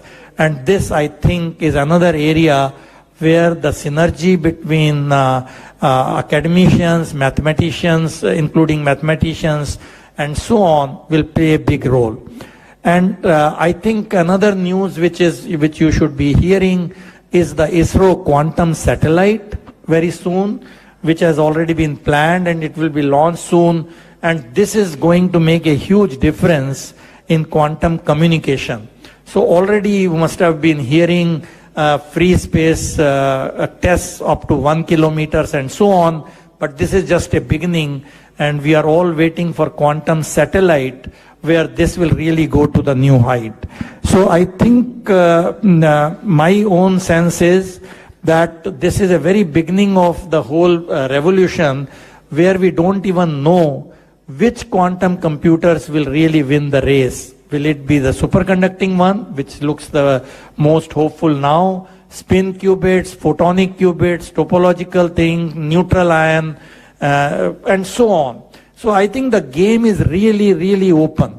And the quantum mission has taken a very, very good approach to promote all these platforms rather than putting all your bets on one of them. So I think this is something which time will tell. I guess this audience who have young people probably will see where this revolution will happen, but the beginning has already been done. And India, I am glad, is playing a very important role, not only in the technologies, but in the skilling of our young people. We have the demographic advantage. And this is again where Quantum Valley can make a very big impact. So I am so glad that Andhra Pradesh, under the leadership of visionary leader Shri Chandrababu Naidu Garuji, has shown the way, learning from what we saw almost 25 years back, what happened in Hyderabad. And I am sure the Amaravati Valley is a chapter in that direction going to make the headlines. So my very best wishes to all the participants of the workshop, and also I congratulate all the people who have contributed to this, IBM, TCS, L&T, Andhra government and NQM, coming together to really make a difference and really take a big leap in our vision of Viksit Bharat. Once again, thank you very much for having me here. Thank you, sir. Thank you very much. Today, Amaravati is not just hosting a workshop, it is unveiling a vision where science meets sustainability, where quantum empowers governance, and where Andhra Pradesh rises as the global hub for quantum innovation. At the heart of this transformation stands a dynamic leader who blends tech-savvy leadership with youthful determination, driving Andhra Pradesh towards a smarter digital tomorrow. It's an honor to invite the Honorable Minister for Information and Technology, Electronics and Communication, Sri Nara Lokesh Garu, to please come forward and address the distinguished gathering.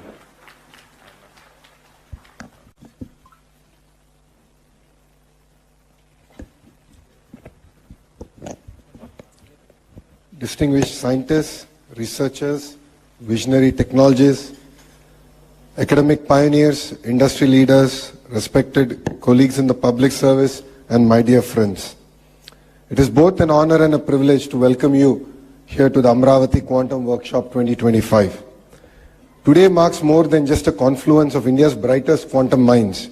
Today marks a turning point, a moment when Mr. Naidu signals to the world that he is ready to lead the next technological revolution. Honestly, I find myself very lucky to see his second chapter of technology revolution. When he started his first chapter, I was in 7th class, like quite a few of the ministers now.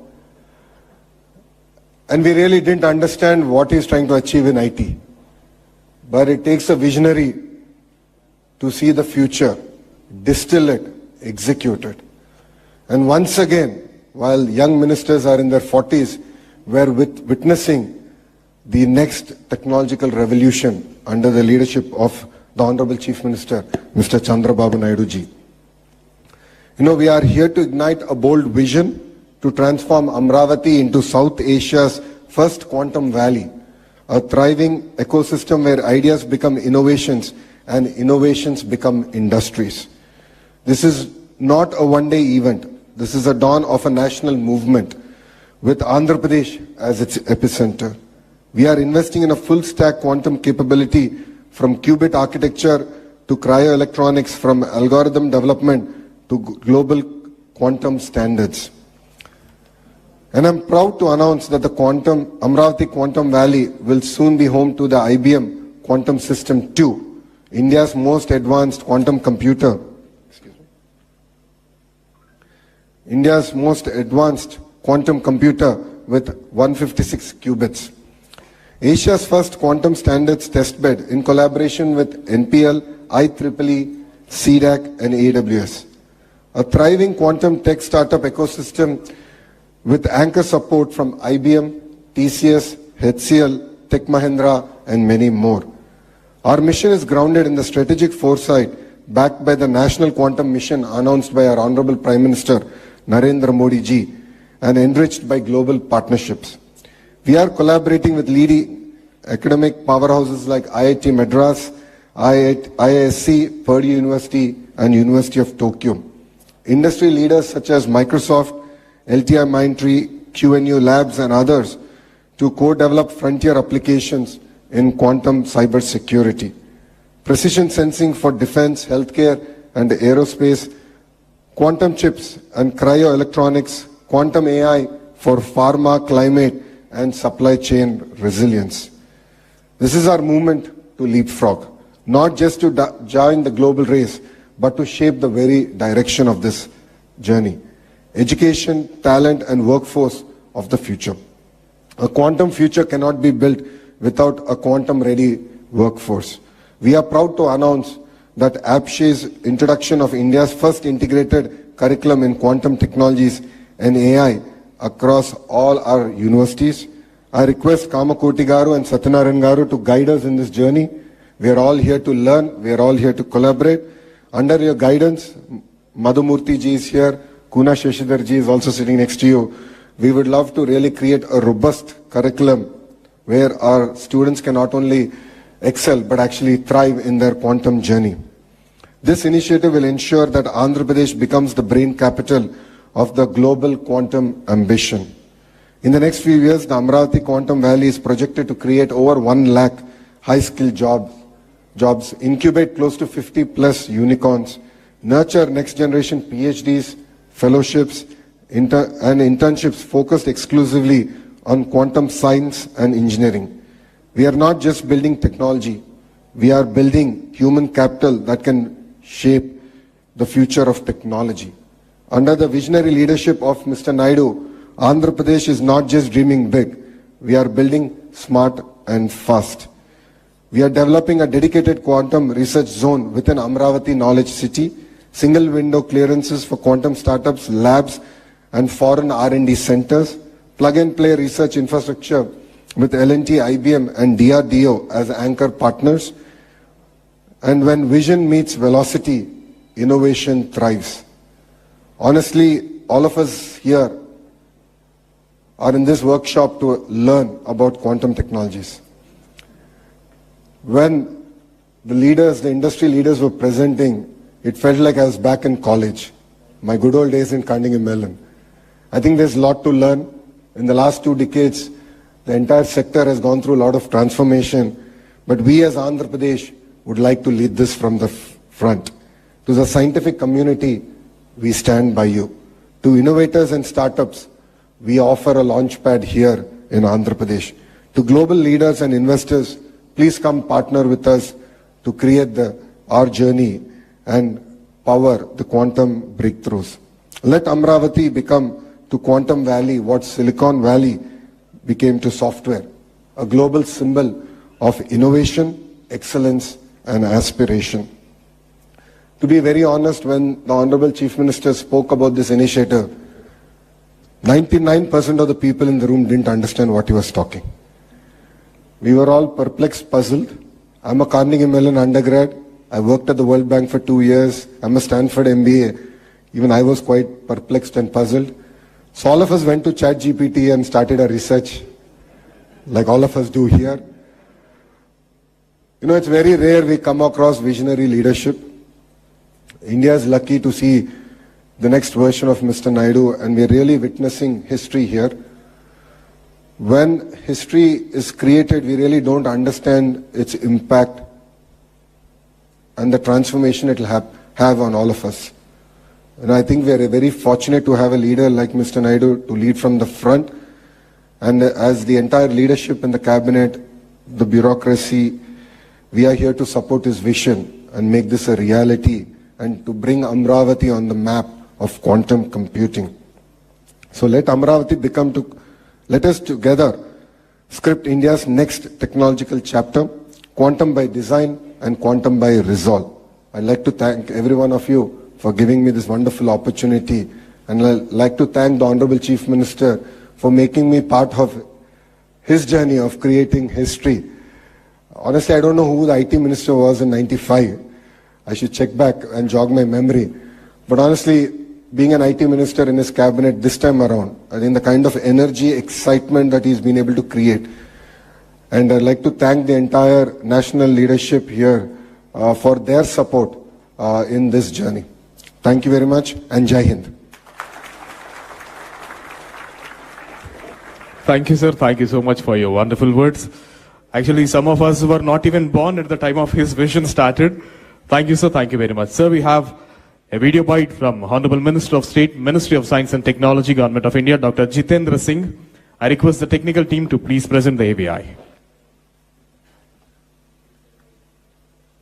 Ladies and gentlemen, at the outset, I wish to extend my heartfelt gratitude to the Honorable Chief Minister, Shri Chandrababu Naidu Garuji, and the Government of Andhra Pradesh for the groundbreaking initiative to establish a quantum valley in Amaravati.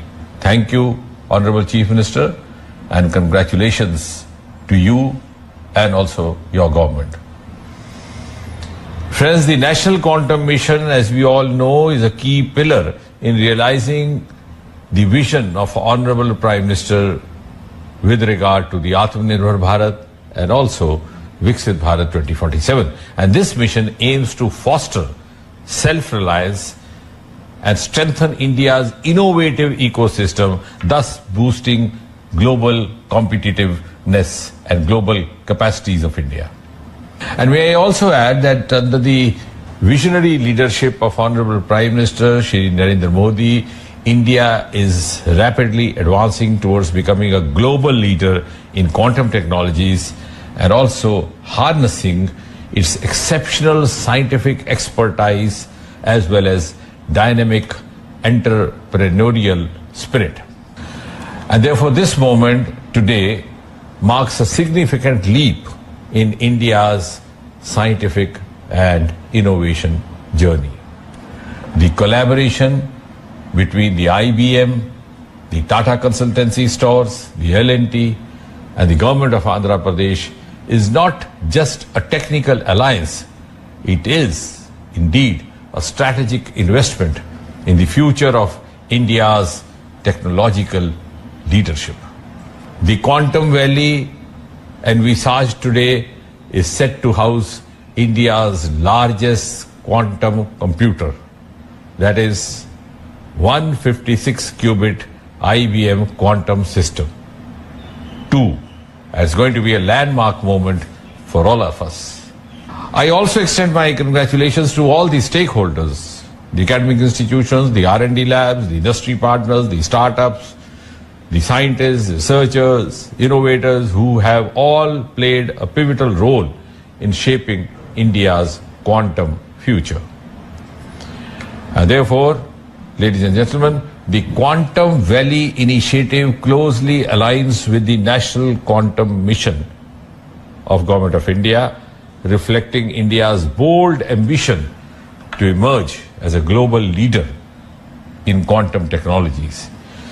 It is one of the 9 missions under Prime Minister's Science Technology Innovation Advisory Council, the PM STAC, representing India's commitment to using advanced science to tackle various challenges and seize leadership in the quantum revolution. And I'm glad to share that the Department of Science and Technology, DST, under the Ministry of Science and Technology, Government of India, is in the process of implementing the National Quantum Mission with a clear governance framework and measurable milestones. The National Quantum centers around 4 key thematic hubs, that is the T hubs. A, quantum computing in Indian Institute of Sciences, Bengaluru. B, quantum communication at IIT Madras and CDOT. C, quantum sensing and metrology at IIT Bombay. And D, quantum materials and devices at IIT Delhi, thus bringing together as many as 152 researchers from 43 institutions spanning across 17 states and 2 union territories of India.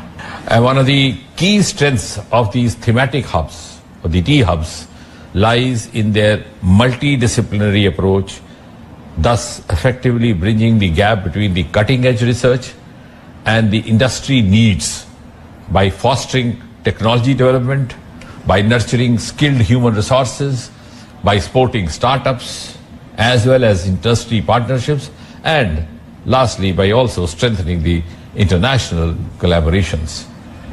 The government, ladies and gentlemen, remains deeply committed to empower startups as vital engines of innovation and economic development of India. And therefore, through the National Quantum Mission of the NQM, the targeted support, including funding, infrastructure access, and expert mentorship, has been extended to 8 high potential startups. And this initiative aims to cultivate a robust ecosystem for quantum driven innovation, entrepreneurship, and also build bridges between cutting-edge research and practical applications, propelling India's advancements in the field of quantum science. And I'm also glad to share with you that in order to strengthen the capacity building in quantum technologies, the National Quantum Mission, in collaboration with AICTE, has developed a comprehensive curriculum for a B.Tech minor in quantum technologies, which would equip students with foundational knowledge and skills in this emerging domain. And therefore, I can say with confidence that India's National Quantum Mission is also closely aligned with the flagship initiatives such as Make in India, such as Digital India, thus fostering technological self-reliance in critical sectors. This commitment is reinforced by NQM through awareness programs, through conferences, through brainstorming sessions that actively engage stakeholders across academia, across R&D labs, across industry, across startups, and across the government sections. And before I conclude, ladies and gentlemen, let me make a very earnest call. Let us all unite in our collective endeavor to build a self-reliant and technologically advanced India, echoing the clarion call of Jai Jawan, Jai Kisan, Jai Vigyan, Jai Anusandhan, and embodying the true spirit of Sabka Saath, Sabka Vikas, Sabka Vishwas, Sabka Prayas. The National Quantum Mission stands as a bold stride into the quantum era to define the nation's position as a leader in the area. And therefore I firmly believe that the quantum valley which is being planned would be the springboard for our country to build a sovereign, secure, scalable quantum technology domain. And therefore, on behalf of the Government of India and also on my own behalf, I extend our full support to this Quantum Valley initiative, and I'm also proud to walk the journey together. Thank you once again. Thank you, Honorable Chief Minister Chandrababu Naidu Garu. My best wishes to all the participants. Jai Hind, Jai Vigyan. We thank Minister for State Jitendra Singh sir for the wonderful AV. Now, ladies and gentlemen, this transformative vision is not an accident of ambition. It is deliberate, focused dream of a leader who once propelled Andhra Pradesh to the forefront of the global IT revolution in 1990s and is now orchestrating its rise as a quantum superpower. We salute and warmly welcome the visionary who dreams a decade ahead, the architect of modern Andhra Pradesh, the man who sees Amaravati not just as the city, but as the beacon of intellect, invention and global impact, our Honorable Chief Minister, Sri Nara Chandrababu Naidu Garu, to give his valuable message.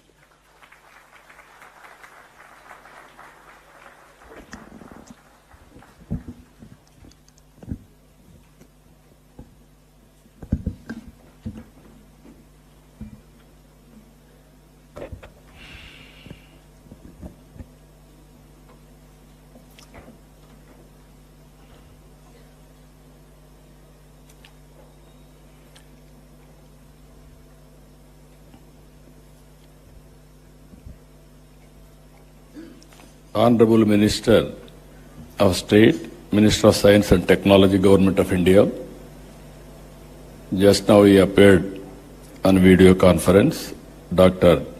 Vijayawada Singh Ji. Honorable Minister for IT, Electronics, RTG and Human Resource Development, Nara Lokesh Garu. Honorable Principal Scientist,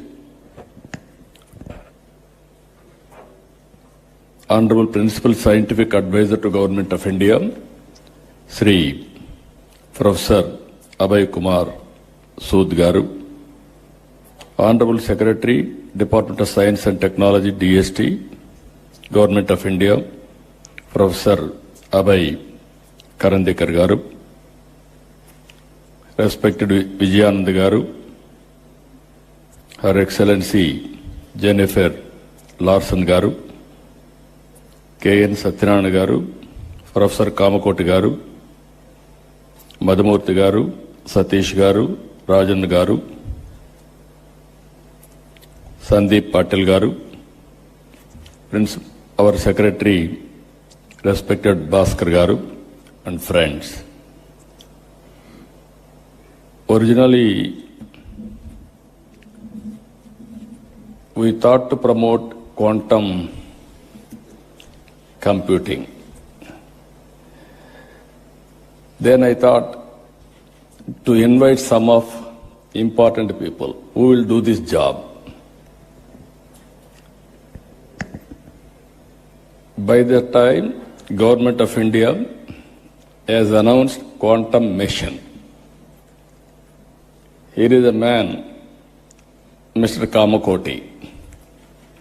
Once any idea will come on his mind, he won't leave. Continuously he is pursuing things. Then he came to me. Sir, it is a important momentum for all of us.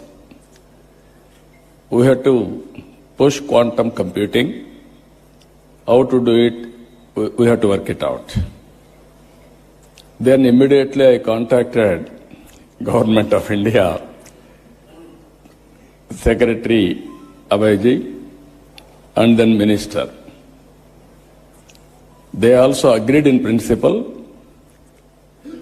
Then how to move further, I had a discussion with some of our major players. One Mr. Venkat from IBM. He is also very responsible at that time. Immediately responded, yes sir, we are in full swing. But ultimately, Government of India has to accept, and also other players has to come forward. Then we created an ecosystem, TCS, IBM, and L&T. All three people made it a reality. I really appreciate these three players who joined together, and Government of India and Government of Andhra Pradesh are fully supporting them. Friends, you are all aware. So many aspirations and ambitions our people have expressed today. I am remembering my olden days, that is late 90s. At that time, Bill Gates innovated internet. Because of that innovation, world has become a global village. That was the beginning. I am following, as Mr. Lokesh has rightly mentioned, I started working for IT when he was 7th class. But I applied information technology in 1983-84, just he was born at that time. So, very inspiringly, I had some vision. Information technology will bring transparency, speediness, accountability, and whatnot, everything. That was the beginning. In India, nobody had a clue how to move forward. First time, I had a meeting with, today quantum computing, at least so many people have come. At that time, only few takers and some. They came, not one meeting, 2-3 meetings, we had a brainstorming. Finally, we thought we have to attempt it. We build one good iconic tower. That is where I called L&T. Even at that time, L&T was a premier organization in construction. I asked them to build high-tech city under PPP model. That was the beginning in India to promote information technology. But by that time, Bangalore and Gurgaon, they are having operations in a big way because of natural growth. Then I promoted ecosystem. Here I am using ecosystem. IT intention alone cannot serve the purpose. I went to America. First of all, I have to study what is IT, what is going to happen in future, all these things. As Chief Minister, first time, went to America. All over the country, I toured all corporate giants. You name anybody, including Microsoft, everybody I met at that time in America, and studied what is the future, and also analyzed and also asked them this showing strength of India. I told only one thing at the time everywhere. Nobody can ignore India. India is very strong in information technology for future. Reason is British people after giving independence to us, they left English to us. They have taken my Kohinoor diamond also at that time, but they left English to us. Second, Indians are very strong in mathematics. Zero invented by Indian. So that is our strength. This is where I used to promote. Then after 15 days I came back. I started number of engineering colleges.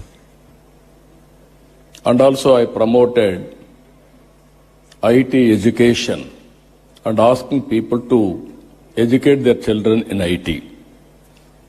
All these things, starting with iTech City, working with IT promotion in all walks of life.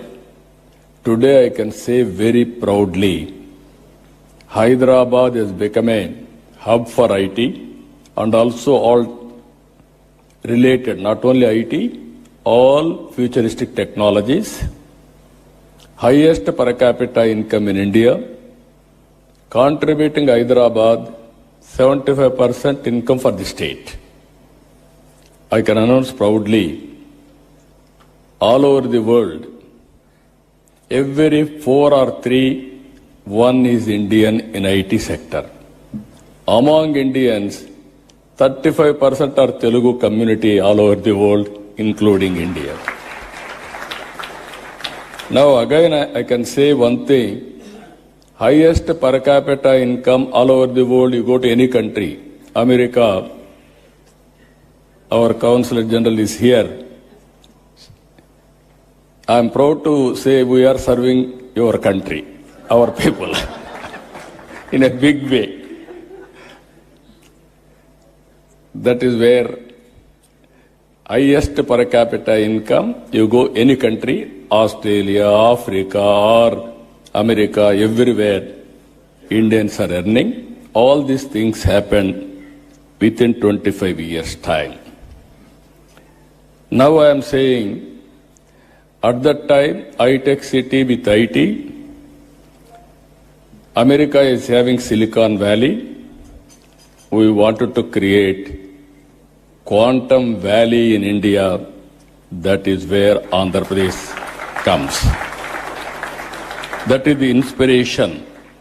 We are having to start Quantum Valley and also quantum computing. As Sandeep Patel has rightly mentioned, people are thinking, what is the use for IT or quantum computing? I don't have any doubt about it. Today, everything is related with technologies. Earlier, we used to send people for war. It is no more relevant. Without technology, no war at all. Technology, knowledge, these are all the future. So to empower our community in all walks of life, we have to go for latest technologies, then only we can empower, otherwise it's impossible. One thing I want to place before you, all of you, India is very strong. For that 3-4 reasons. We started economic reforms late. That was 1991. Even that economic reforms was started by P.V. Narasimha Rao. He is also Telugu, bidda from here only, from Andhra Pradesh only. Second advantage for India, 1995, technology evolution. I can say revolution. India took first mover advantage. I am very happy I played some role on that, major role. I remember ecosystem was not conducive at the time. Education, supporting infrastructure and operations, everything. Then I used to fight successive prime ministers, 3 prime ministers, for deregulation of telecommunication sector. Sometimes these are all the pleasant memories we have to remember. At that time, there are two public sector companies. One is BSNL, even today that is there. BSNL domestic calls. Another is VSNL international calls. At that time, my son was studying in America, Mr. Lokesh. As Chief Minister, I was not ventured to telephone to him because of heavy bill. Then there will be question and answer in assembly. I have to answer all those things. And also at that time, there was a lightning call. Immediately they had to connect, expected to connect. It used to take 1 week, 7 days. At that time, there were manual exchanges. That operator is supreme. He wanted to give lightning call, he can give. Otherwise, he will avoid. That were the days. I studied all over the world. Countries are moving very fast, contributing cell phones, everything. Then I used to talk all these things. Then when I spoke about cell phone, everybody heckled me, political opposition. Cell phone can give food or shelter or water, what you are talking, why you are doing all these things, who wants this, like that. Today, after 25 years, wife can live without husband. Husband can live without wife. Both cannot live without cell phone.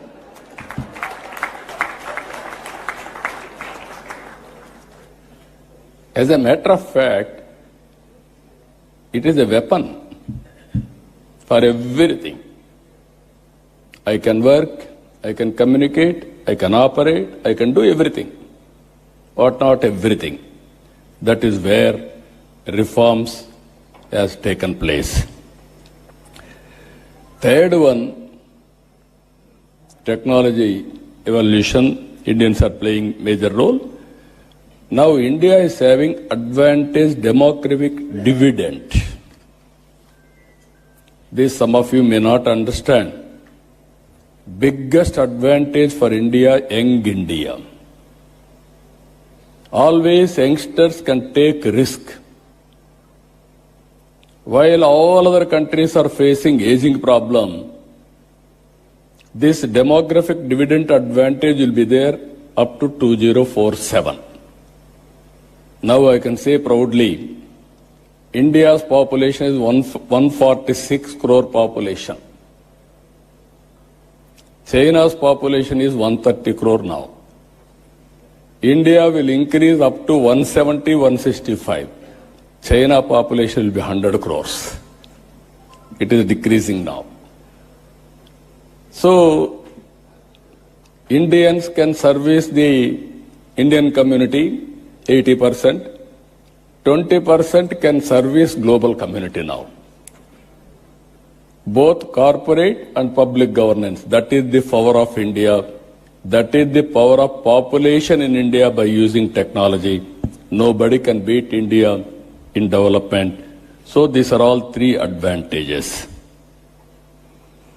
Now, as our friends has rightly mentioned, now we are all working here. Quantum Valley with deep technologies. This is very order of the day. Earlier, only IT and applications. Now, as on today, AI has become a reality. Deep technologies are becoming a reality. And also, one example I can give you what my plans. Andhra Pradesh is having some advantages. One is Sriharikota satellite launching pad for India. I wanted now, Honorable Prime Minister and also Government of India, has allowed private investment in space technology.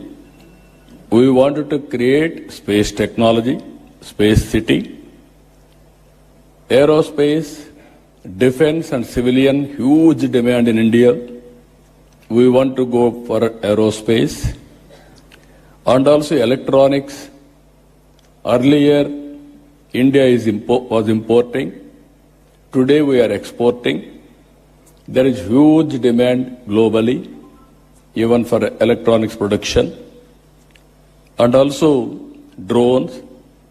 Without drones, nowadays we are all watching, drone is very, very essential to war or otherwise to have civilian applications, so many things.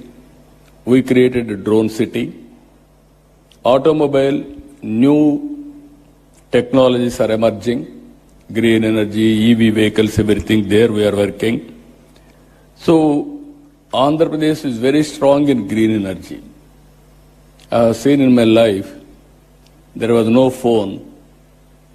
Only affluent people, 5-6 villages or in a town, 1 or 2 phones. In 1989, when I started 1978 as MLA, 89 I contested from Kuppam. For the last 9 times I'm winning there. I announced in Kuppam in one public meeting, I am going to bring electronic exchange. Then my opposition criticized me, how he is going to bring electronic exchange? Manual, because we had only 20 phones in the constituency itself. That was the issue now. Everybody in my constituency today, they are having cell phones, smartphones, everybody is operating. Today, if you can see, in my government, all services I wanted to provide through WhatsApp governance. That is what IT Ministry has started. It is going on as on today extremely well. By August 15th, 100% services will be online. Nobody need to come to office. There is one more advantage in this. I can analyze through AI tool what type of complaints, who is complaining, whom they are complaining. Then I can take so many actions. Now here I wanted to request all of you. This is the ecosystem we wanted to create. There, quantum computing is very much needed. As Kamakoti has rightly mentioned, by January 1st, Quantum Computing Center will operate from Amaravati. This is where beginning of Quantum Valley. Then, not only starting with quantum computing, you have to bring ecosystem. We have to bring use cases. He rightly mentioned 100 use cases by August 15th, 2026. That was the beginning only. I wanted to see, as on today, very interestingly, if you can go through, average AI usage. World average 31%. India average 65%. Here, top AI usage, China, India, USA, Europe. I am confident China population will reduce, India population will increase. More AI utilization will be India. That is going to happen very soon. I am 100% confident on that. If you talk all these things, if you see here, 92% of Indian knowledge workers are using AI. Just now, IT Minister has rightly mentioned, he had a confusion on quantum computing. Then he asked ChatGPT. Immediately, it has given answer for him. Then no need to shy away, or otherwise he got answer for that. That is the future now. I'm saying to all my workers, everybody, any doubt, you can go, you can prepare with a Chat GPT, this type of solutions. But ultimately, what I am thinking, for example, in Andhra Pradesh, TCS is our partners not now on information technology from the beginning. Now we are working data lake.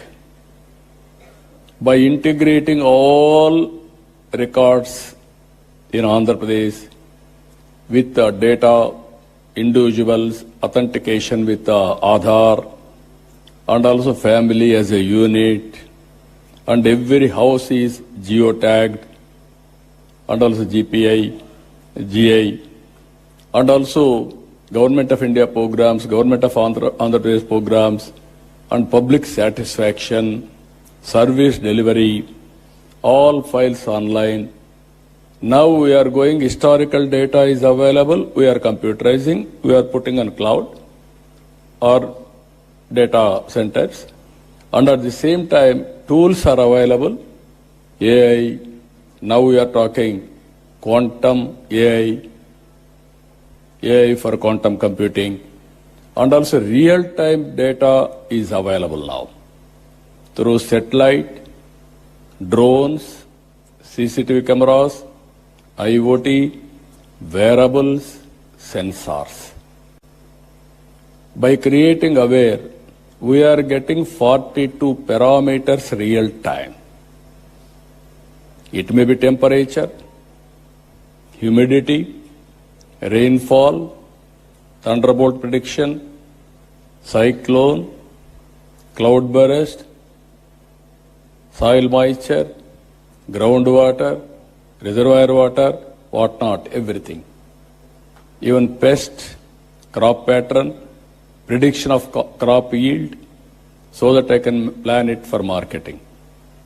If I get all these things, for government, if I link with quantum computing, real time, I can get data, historical data is available, knowledge is available globally, computing with AI, quantum computing. I can communicate real time to the last mile again for execution.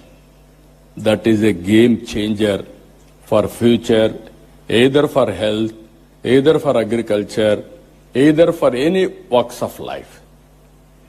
If you can do that, then youngsters are here, startup companies, and also this ecosystem players, huge market, pharma industry. Now they are doing, Suchitra is here, they are doing biotechnology. So much of research, so much of all these things. Now by using quantum computing, we can reduce the time, you can prepare your modules at a cost-effective way. Even personal medicine is not far away. So this is where I am visualizing all these things. So how to go about, all of us has to think in that direction. As our Excellency Jennifer has rightly mentioned, India and America, two big democracies. We have to compete with each other, we have to work together for each other for global good. India and America has to do in that direction. That will go a long way. Even Secretary has rightly mentioned now, they are building ecosystem. He made one comment, I am very happy. He has to prepare very clear targets. Finally, he said, India is not only a participant, we will be a player. From the beginning, I am saying we are becoming a user. Software, we are very strong. But at the same time, products, we are very weak. That is the biggest challenge, sir. I am telling you, you give challenges to our people, They are prepared to go for products. In the initial stage, entrepreneurs, we have to give some leverage. Even some people may fail, but we have to encourage. Then they will be successful. So, in this meeting, I am telling so many people you have seen from the morning, so much of enthusiasm. Now you prepare. Quantum computing means not only getting one machine and putting in Amaravati, then you think quantum computer has come, my work is over. No. How to create that ecosystem is important. Today also we had some meetings, all experts. I am only a policy maker. I will protect everybody's interest. If I cannot promote, nobody can promote quantum computing or deep technologies in this country. Fortunately, now we are having a Prime Minister. He is ahead of me. He is always thinking future. Earlier I have seen so many Prime Ministers, I used to talk to them. Sometimes they used to say, we won't understand why you are making me to suffer. That were the days. Today, if I talk something, Prime Minister will give not only answer, he will give a solution. That is how he is working. We are proud, that's where I am saying always, right time, right leader, right place. That is Honorable Prime Minister Narendra Modi ji. With this, even yesterday was talking to me, now sending people to war, there is no relevance. We have to concentrate on technology. How to use technology and new innovations, that is the order of the day, that is where he is working in the direction. Just now, Ajay Kumar Sood has rightly mentioned, this year, International Year of Quantum Computing by UN, even strategic autonomy, anything for that matter, we have to move in that direction. As he rightly mentioned, imagine quantum satellite.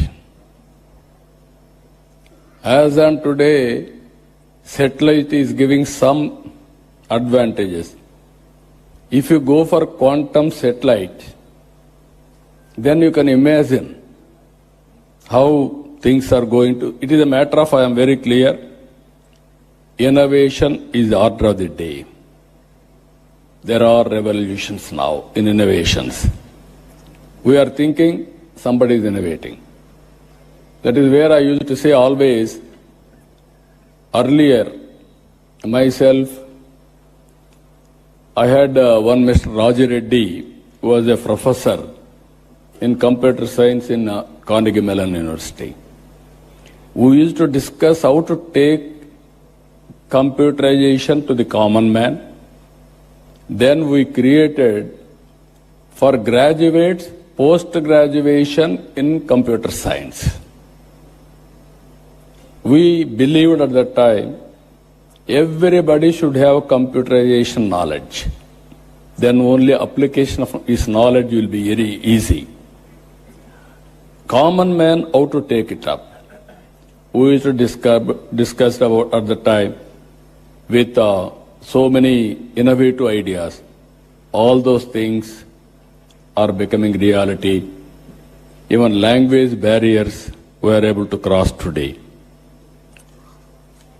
My Honorable Minister has rightly mentioned, our IT Minister, he was 7th class at that time when I started IT. He wanted to inquire about a minister. Who is at that time minister? They are ordinary people. One Mr. Raghunath Reddy and also Gopal Krishna Reddy. Graduates, not IT professionals.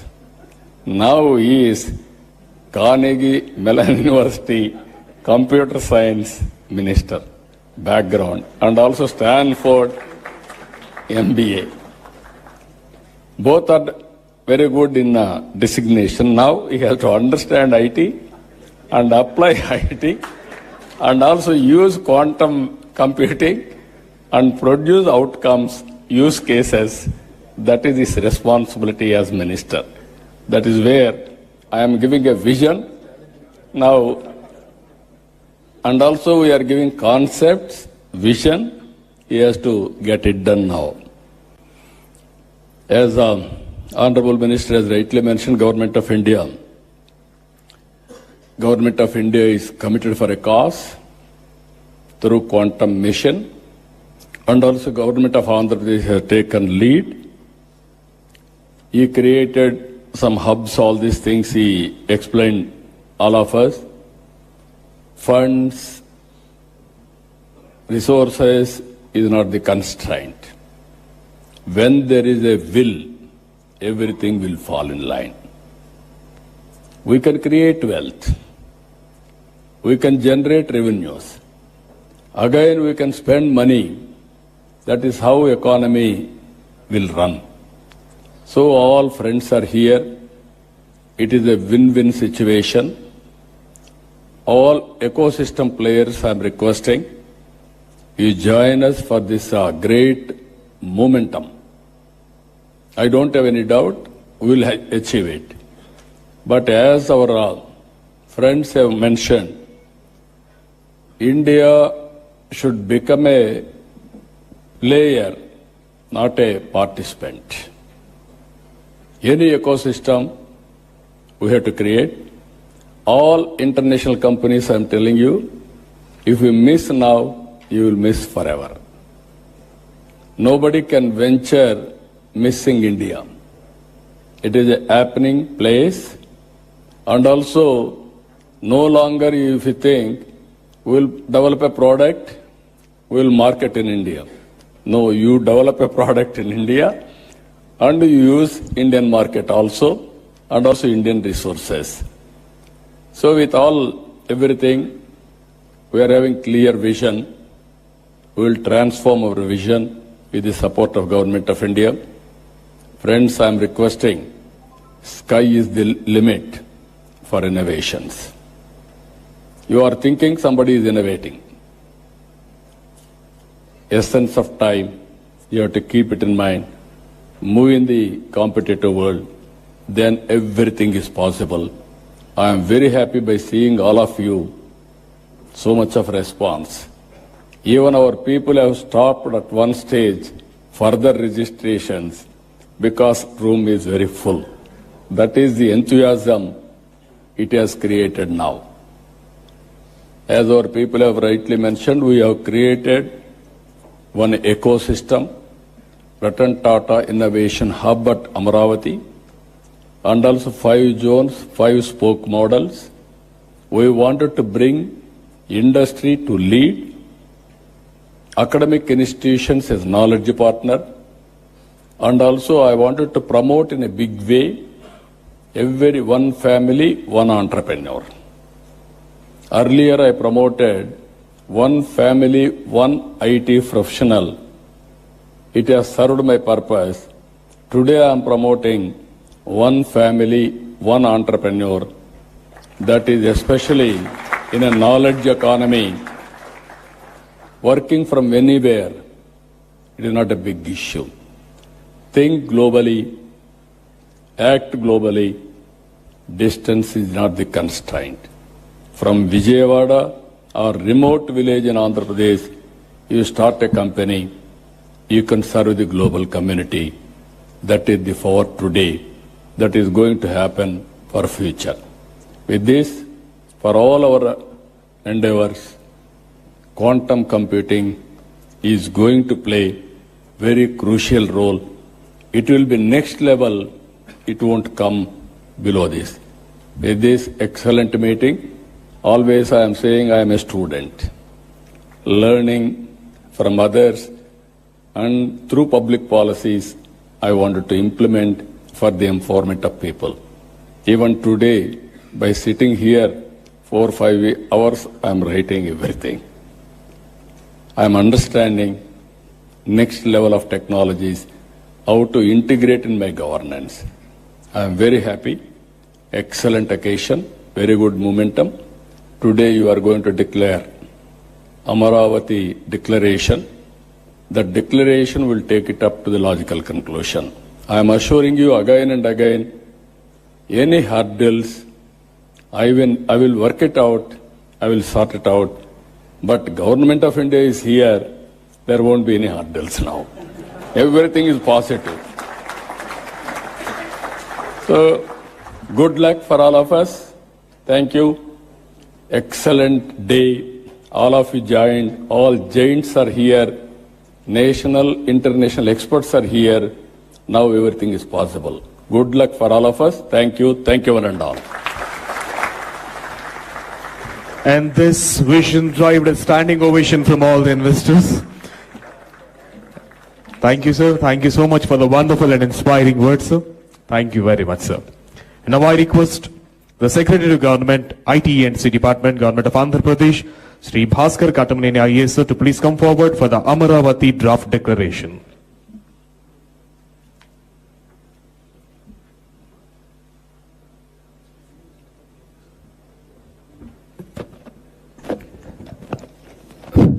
Honorable CM Sir, Honorable Minister for IT, Sri Lokesh Garu, Her Excellency, and all the dignitaries on the stage. Sir, morning, we started a day little early. From 8 o'clock to 11 o'clock, we had 3 round tables with experts, including experts from the different areas, government officials, our global partners, startups, as well as the academia. All together, we had deliberated on a lot of issues like quantum computing, algorithms, quantum sensing, about quantum communication, capacity building, standards, and also quantum materials and the hardware. After deliberating all these things, we had prepared a short draft declaration based on the deliberation so far. We will read out the declaration, and then as the day progresses, sir, the further sessions also, all the suggestions coming in, all the ideas coming in, will further incorporate, and the final declaration we will be doing at the end of the day, incorporating all the ideas. In your presence, we want to take your guidance also, and a few of the experts would be leaving after this session. So we wanted to take this opportunity to also have their ideas on that. That is the reason we are presenting the draft declaration now, which will further improve during the course of the day to make a final declaration, sir. So I'll read it out, sir. The preamble to the declaration, recognizing the transformative power of quantum technologies to advance computation, secure communication, high precision sensing, and national resilience, and inspired by Amaravati's vision to be India's quantum gateway. So we want to be the quantum gateway for the country, sir, and we want to be the path bearers. So we mentioned the same, and we adopt the following commitments, sir. So the joint commitment, sir, is that we want to create a living lab infrastructure because these technologies are still evolving and they'll continue to evolve for a few years. So initially, sir, as the first step, we want to create a Quantum Valley, wants to establish India's largest open quantum test bed, so that a lot of startups and companies can come and start using that. We had put a stiff target of 12 months to start this test bed here, and this initiative will integrate quantum computers, QQD fiber links, deployable sensor platforms to enable the pilots across sectors like all sectors. We just mentioned few, but across the entire spectrum of industry like health tech, agri-tech, BFSI, logistics, defense, space, every sector can come and do their experimentation here.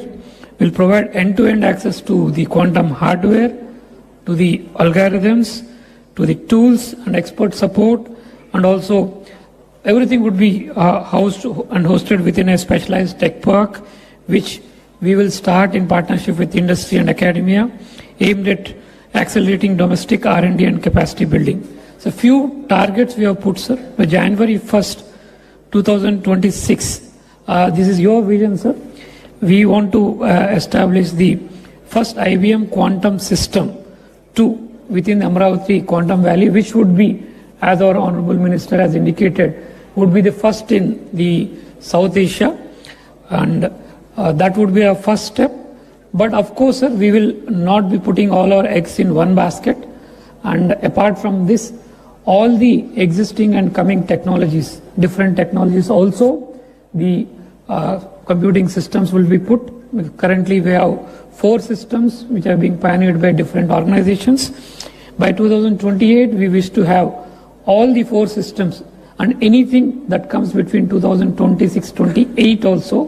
We are very selfish. We want those systems also to come into Amaravati Quantum Valley, sir. And by the time the January 1st, 2026, the quantum system of IBM comes, we want to have at least 100 algorithms to be ready to be started to be used. So we want to fast pace that, keep the algorithms ready to be used on, to be run on the system, sir. By 2028, as you have said, other technologies also would be brought in. We expect that at least a capacity of 1,000 algorithms running in the system. And by 2029, we want to have an effective qubit capacity of around 1,000. So we are running in line, slightly very ambitious compared to the National Quantum Mission targets. But we wish that we can do that, sir. And we also want to focus on indigenous supply chain systems where cryo-electronics, photonic packages, quantum safe chips and control system. Most of the partners and most of the people and speakers felt that last time in the IT revolution somehow we have missed the hardware and the chip ecosystem. And this time we should not do that, and we should ensure that from the computing systems we should also take advantage and build the hardware ecosystem where we are able to manufacture the hardware chips required within the country itself and also export to the other parts of the country, what Taiwan is able to do for the world today in the normal chips which are using processors and all. In terms of quantum chips and quantum hardware, India should become the place, and Amaravati Quantum Valley should become the place where the chips and hardware are designed and manufactured. And regarding talent and capacity building, so we want to establish one Amaravati Quantum Academy in the next year, which from the first year could start training 500 specialists in the quantum technology and ultimately reach a potential of about 5,000 persons who can be trained on different areas of quantum technologies. And then academic enablement, we want the first mover. We want to have 20 universities in AP and about 100 in India. This is in line with the National Quantum Mission targets. Can start the courses in undergrad, postgrad and PhD programs. The timelines we have put to ourselves by about January 1, 2026. The curriculum would be ready. Our state government higher education department is actively completing that part. And by the next year, by 2027, we want to have the courses all started everywhere and then take advantage of. And then we also want to make a place for the startups and the investment. We want to be investment catalyst. Start 1,000 crore dedicated quantum fund where the startups can access the fund and also the infrastructure. And then to support at least 20 quantum hardware startups in the first year, and then reach a number of 100 by 2030. And we'll also provide sandboxes to them. We also want to attract at least 500 million in quantum technology investments by January 1, 2027 and go to a target of $1 billion by January 1, 2029, covering all areas of quantum technologies like chips, sensing, communication, hardware and other technologies. We want to have a global collaboration. We will work very closely with the National Quantum Mission as a sub-part of the National Quantum Mission, and we will establish a global quantum collaboration council here in Amaravati to harmonize international standards and pursue joint R&D and promote research. And in terms of governance and accountability, we will want to have a multi-stakeholder Amaravati Quantum Valley mission, which is already the work we have started on that, which will have multiple working groups to identify use cases of using quantum technologies different sector. It also publishes transparent dashboard of KPIs each quarter and convene an annual World Quantum Expo, the way it is done in Las Vegas, the way it is done in Taipei. We want to also do an annual program here so that we become the nucleus and catalyst where all the experts from around the world can come, discuss and showcase their technology, and we can do a lot of collaborations there. Every year from 2027, sir, with your permission, we want to do a Quantum Expo in Amaravati. And if somebody takes the name of Quantum Expo, the name should be synonymous with Amaravati, sir. This has happened with many sectors. We want to do that with Amaravati also, sir. So with your blessings, I think we should be able to do that. 26 onwards, sir. Yes, sir. So 1 year in advance, sir, we'll do that, sir. 26 onwards, we'll start that. And, sir, we call for action from all the stakeholders, government, industry, academia, startups, and global partners to rally behind this declaration, transforming Amaravati into lighthouse for quantum innovation, standards, and inclusive prosperity. Sir, the main line that we are taking is, sir, by 2035, Amaravati aims to be not only India's quantum capital, but also to the world's lighthouse for deep technological progress. Thank you, sir, and thank you all, ladies and gentlemen. Thank you. Thank you, sir. Thank you very much. Hereby, the draft of Amaravati got declared. Now I request Honorable CM, sir, to kindly felicitate distinguished guests. I request Madam H.E. Jennifer Larson, U.S. Consul General, Hyderabad, to please come forward.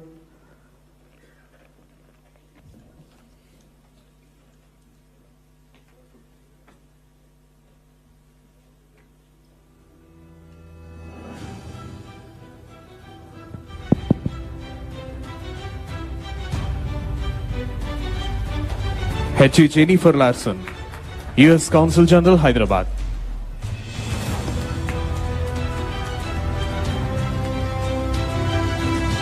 And also Mr. Anil Sharma, Global Head of TCS Co-Innovation Network. Mr. Anil Sharma Garu is requested to please come on to the dais. And the next, Ms. Suchitra E. And next, Ms. Suchitra K. Co-founder and Joint Managing Director.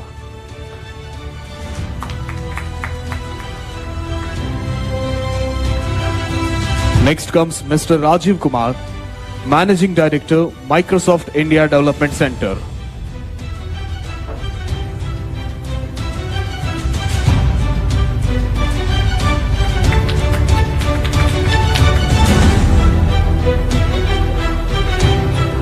Mr. Rajiv Kumar, Managing Director, Microsoft India Development Center, IDC.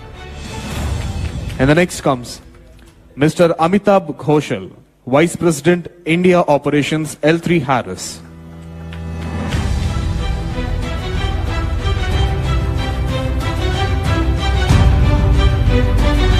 Mr. Amitabh Ghoshal, Vice President, India Operations, L3 Harris. And the next, Mr. Sridhar Sindhu, Corporate Vice President, Blocking and Tackling, AT&T. Mr. Sridhar Sindhu, Corporate Vice President, Blocking and Tackling, AT&T. And the next, Mr. Nilesh Binwali, GM MD, VP Engineering, Pattern India.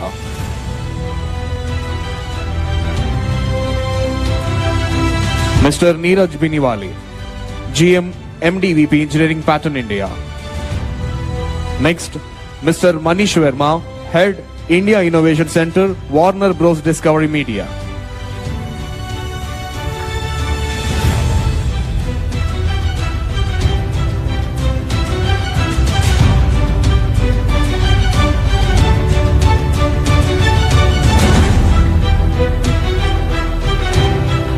Mr. Manish Verma, Head, India Innovation Center, Warner Bros. Discovery Media.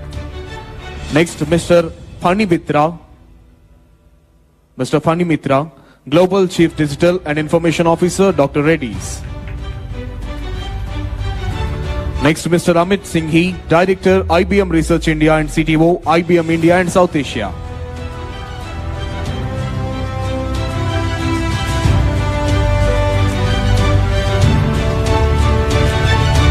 Mr. Amit Singhi, Director, IBM Research India and CTO, IBM India and South Asia. Mr. Rahul Sharma, Managing Director, USIBC. Mr. Rahul Sharma, Managing Director, USIBC. And next, Air Marshal DC Kumaria, formerly Vice Chief of Indian Air Force, Military Advisor to BAE Systems India. We invite Air Marshal DC Kumaria, retired.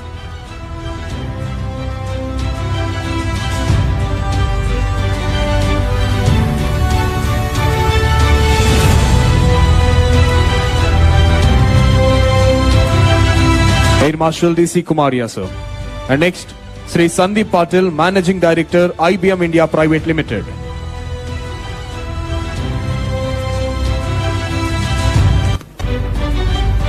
Sri Sandeep Patil, Managing Director, IBM India Private Limited.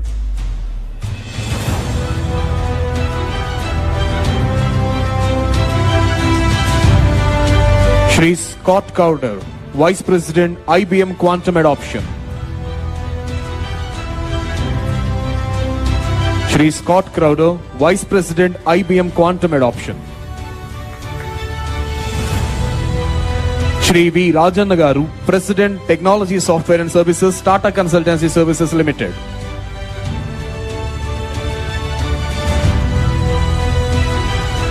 Shri V. Rajan Garu, President, Technology Software and Services, Tata Consultancy Services.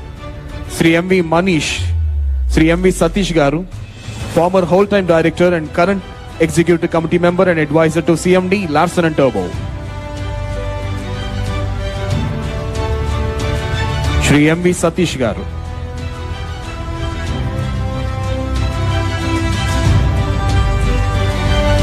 Professor V. Kamakoti Garu, Director, IIT Madras.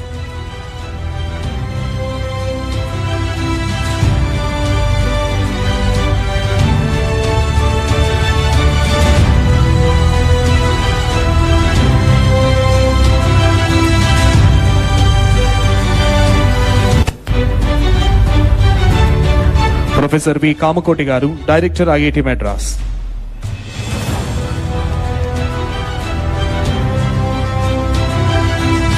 Shri K. N. Satyanarayan Garu, Director, IIT Tirupati. Shri K. N. Satyanarayan Garu, Director, IIT Tirupati.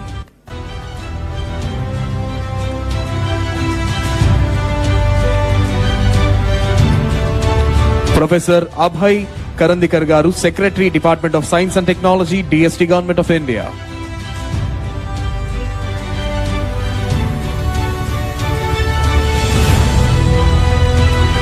Professor Abhay Karandikar Garu, Secretary, Department of Science and Technology, Government of India.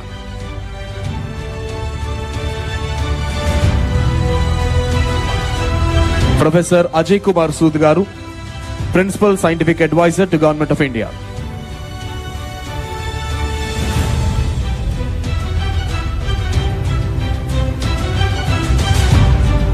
Now I request Sri Kona Sesdar, IAS, Secretary to Government, Higher Education Department, Government of Andhra Pradesh, to please propose the vote of thanks.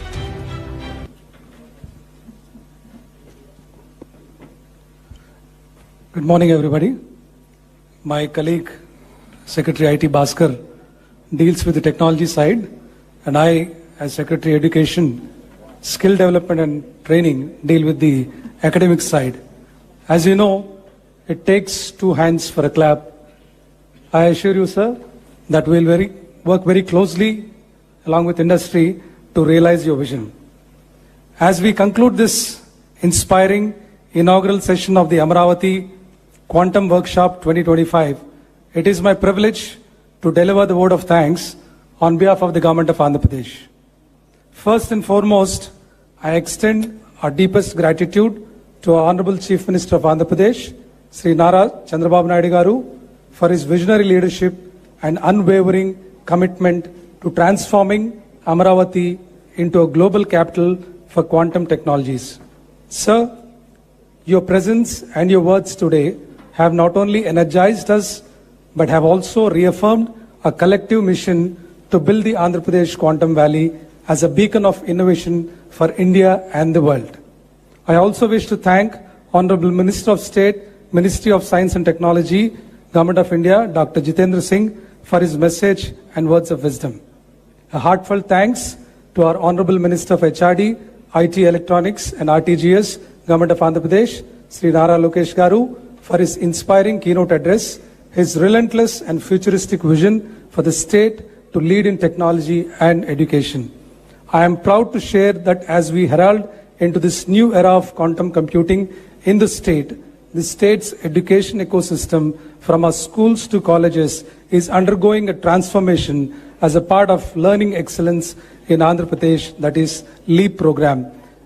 Here, we have a very important role to play, and our state universities, as my colleague Professor Madhumurthy Garu has said, the state universities are gearing up for this revolution. This proactive approach by our universities is fundamental to achieving our vision of a vibrant quantum ecosystem in Amaravati. My heartfelt thanks to Her Excellency Jennifer Larson, Consul General Hyderabad, United States of America, for emphasizing the Indo-US collaboration vital for advancing quantum research and development.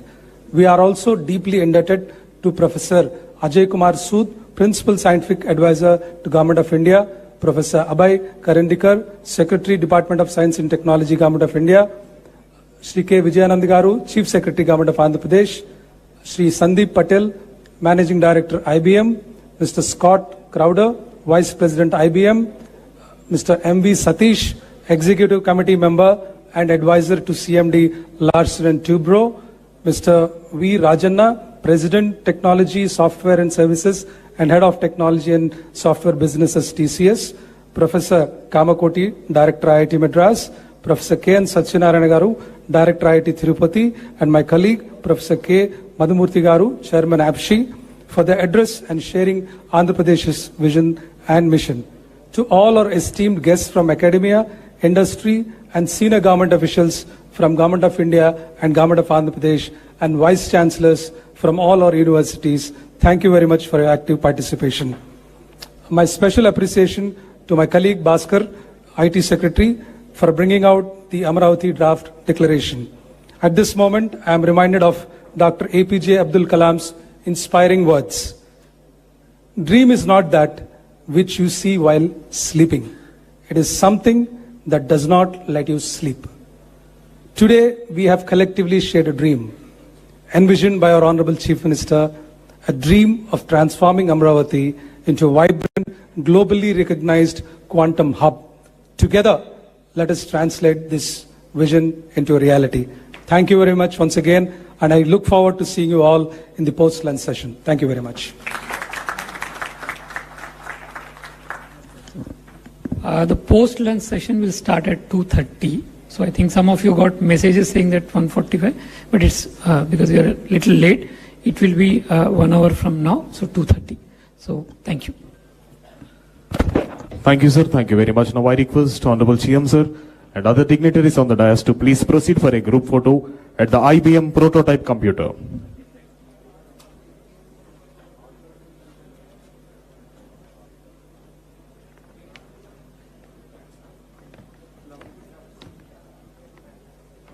Check.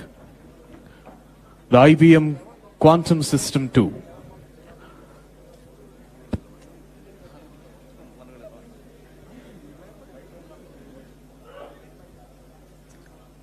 IBM leads the world in quantum computing. Honorable CM, sir.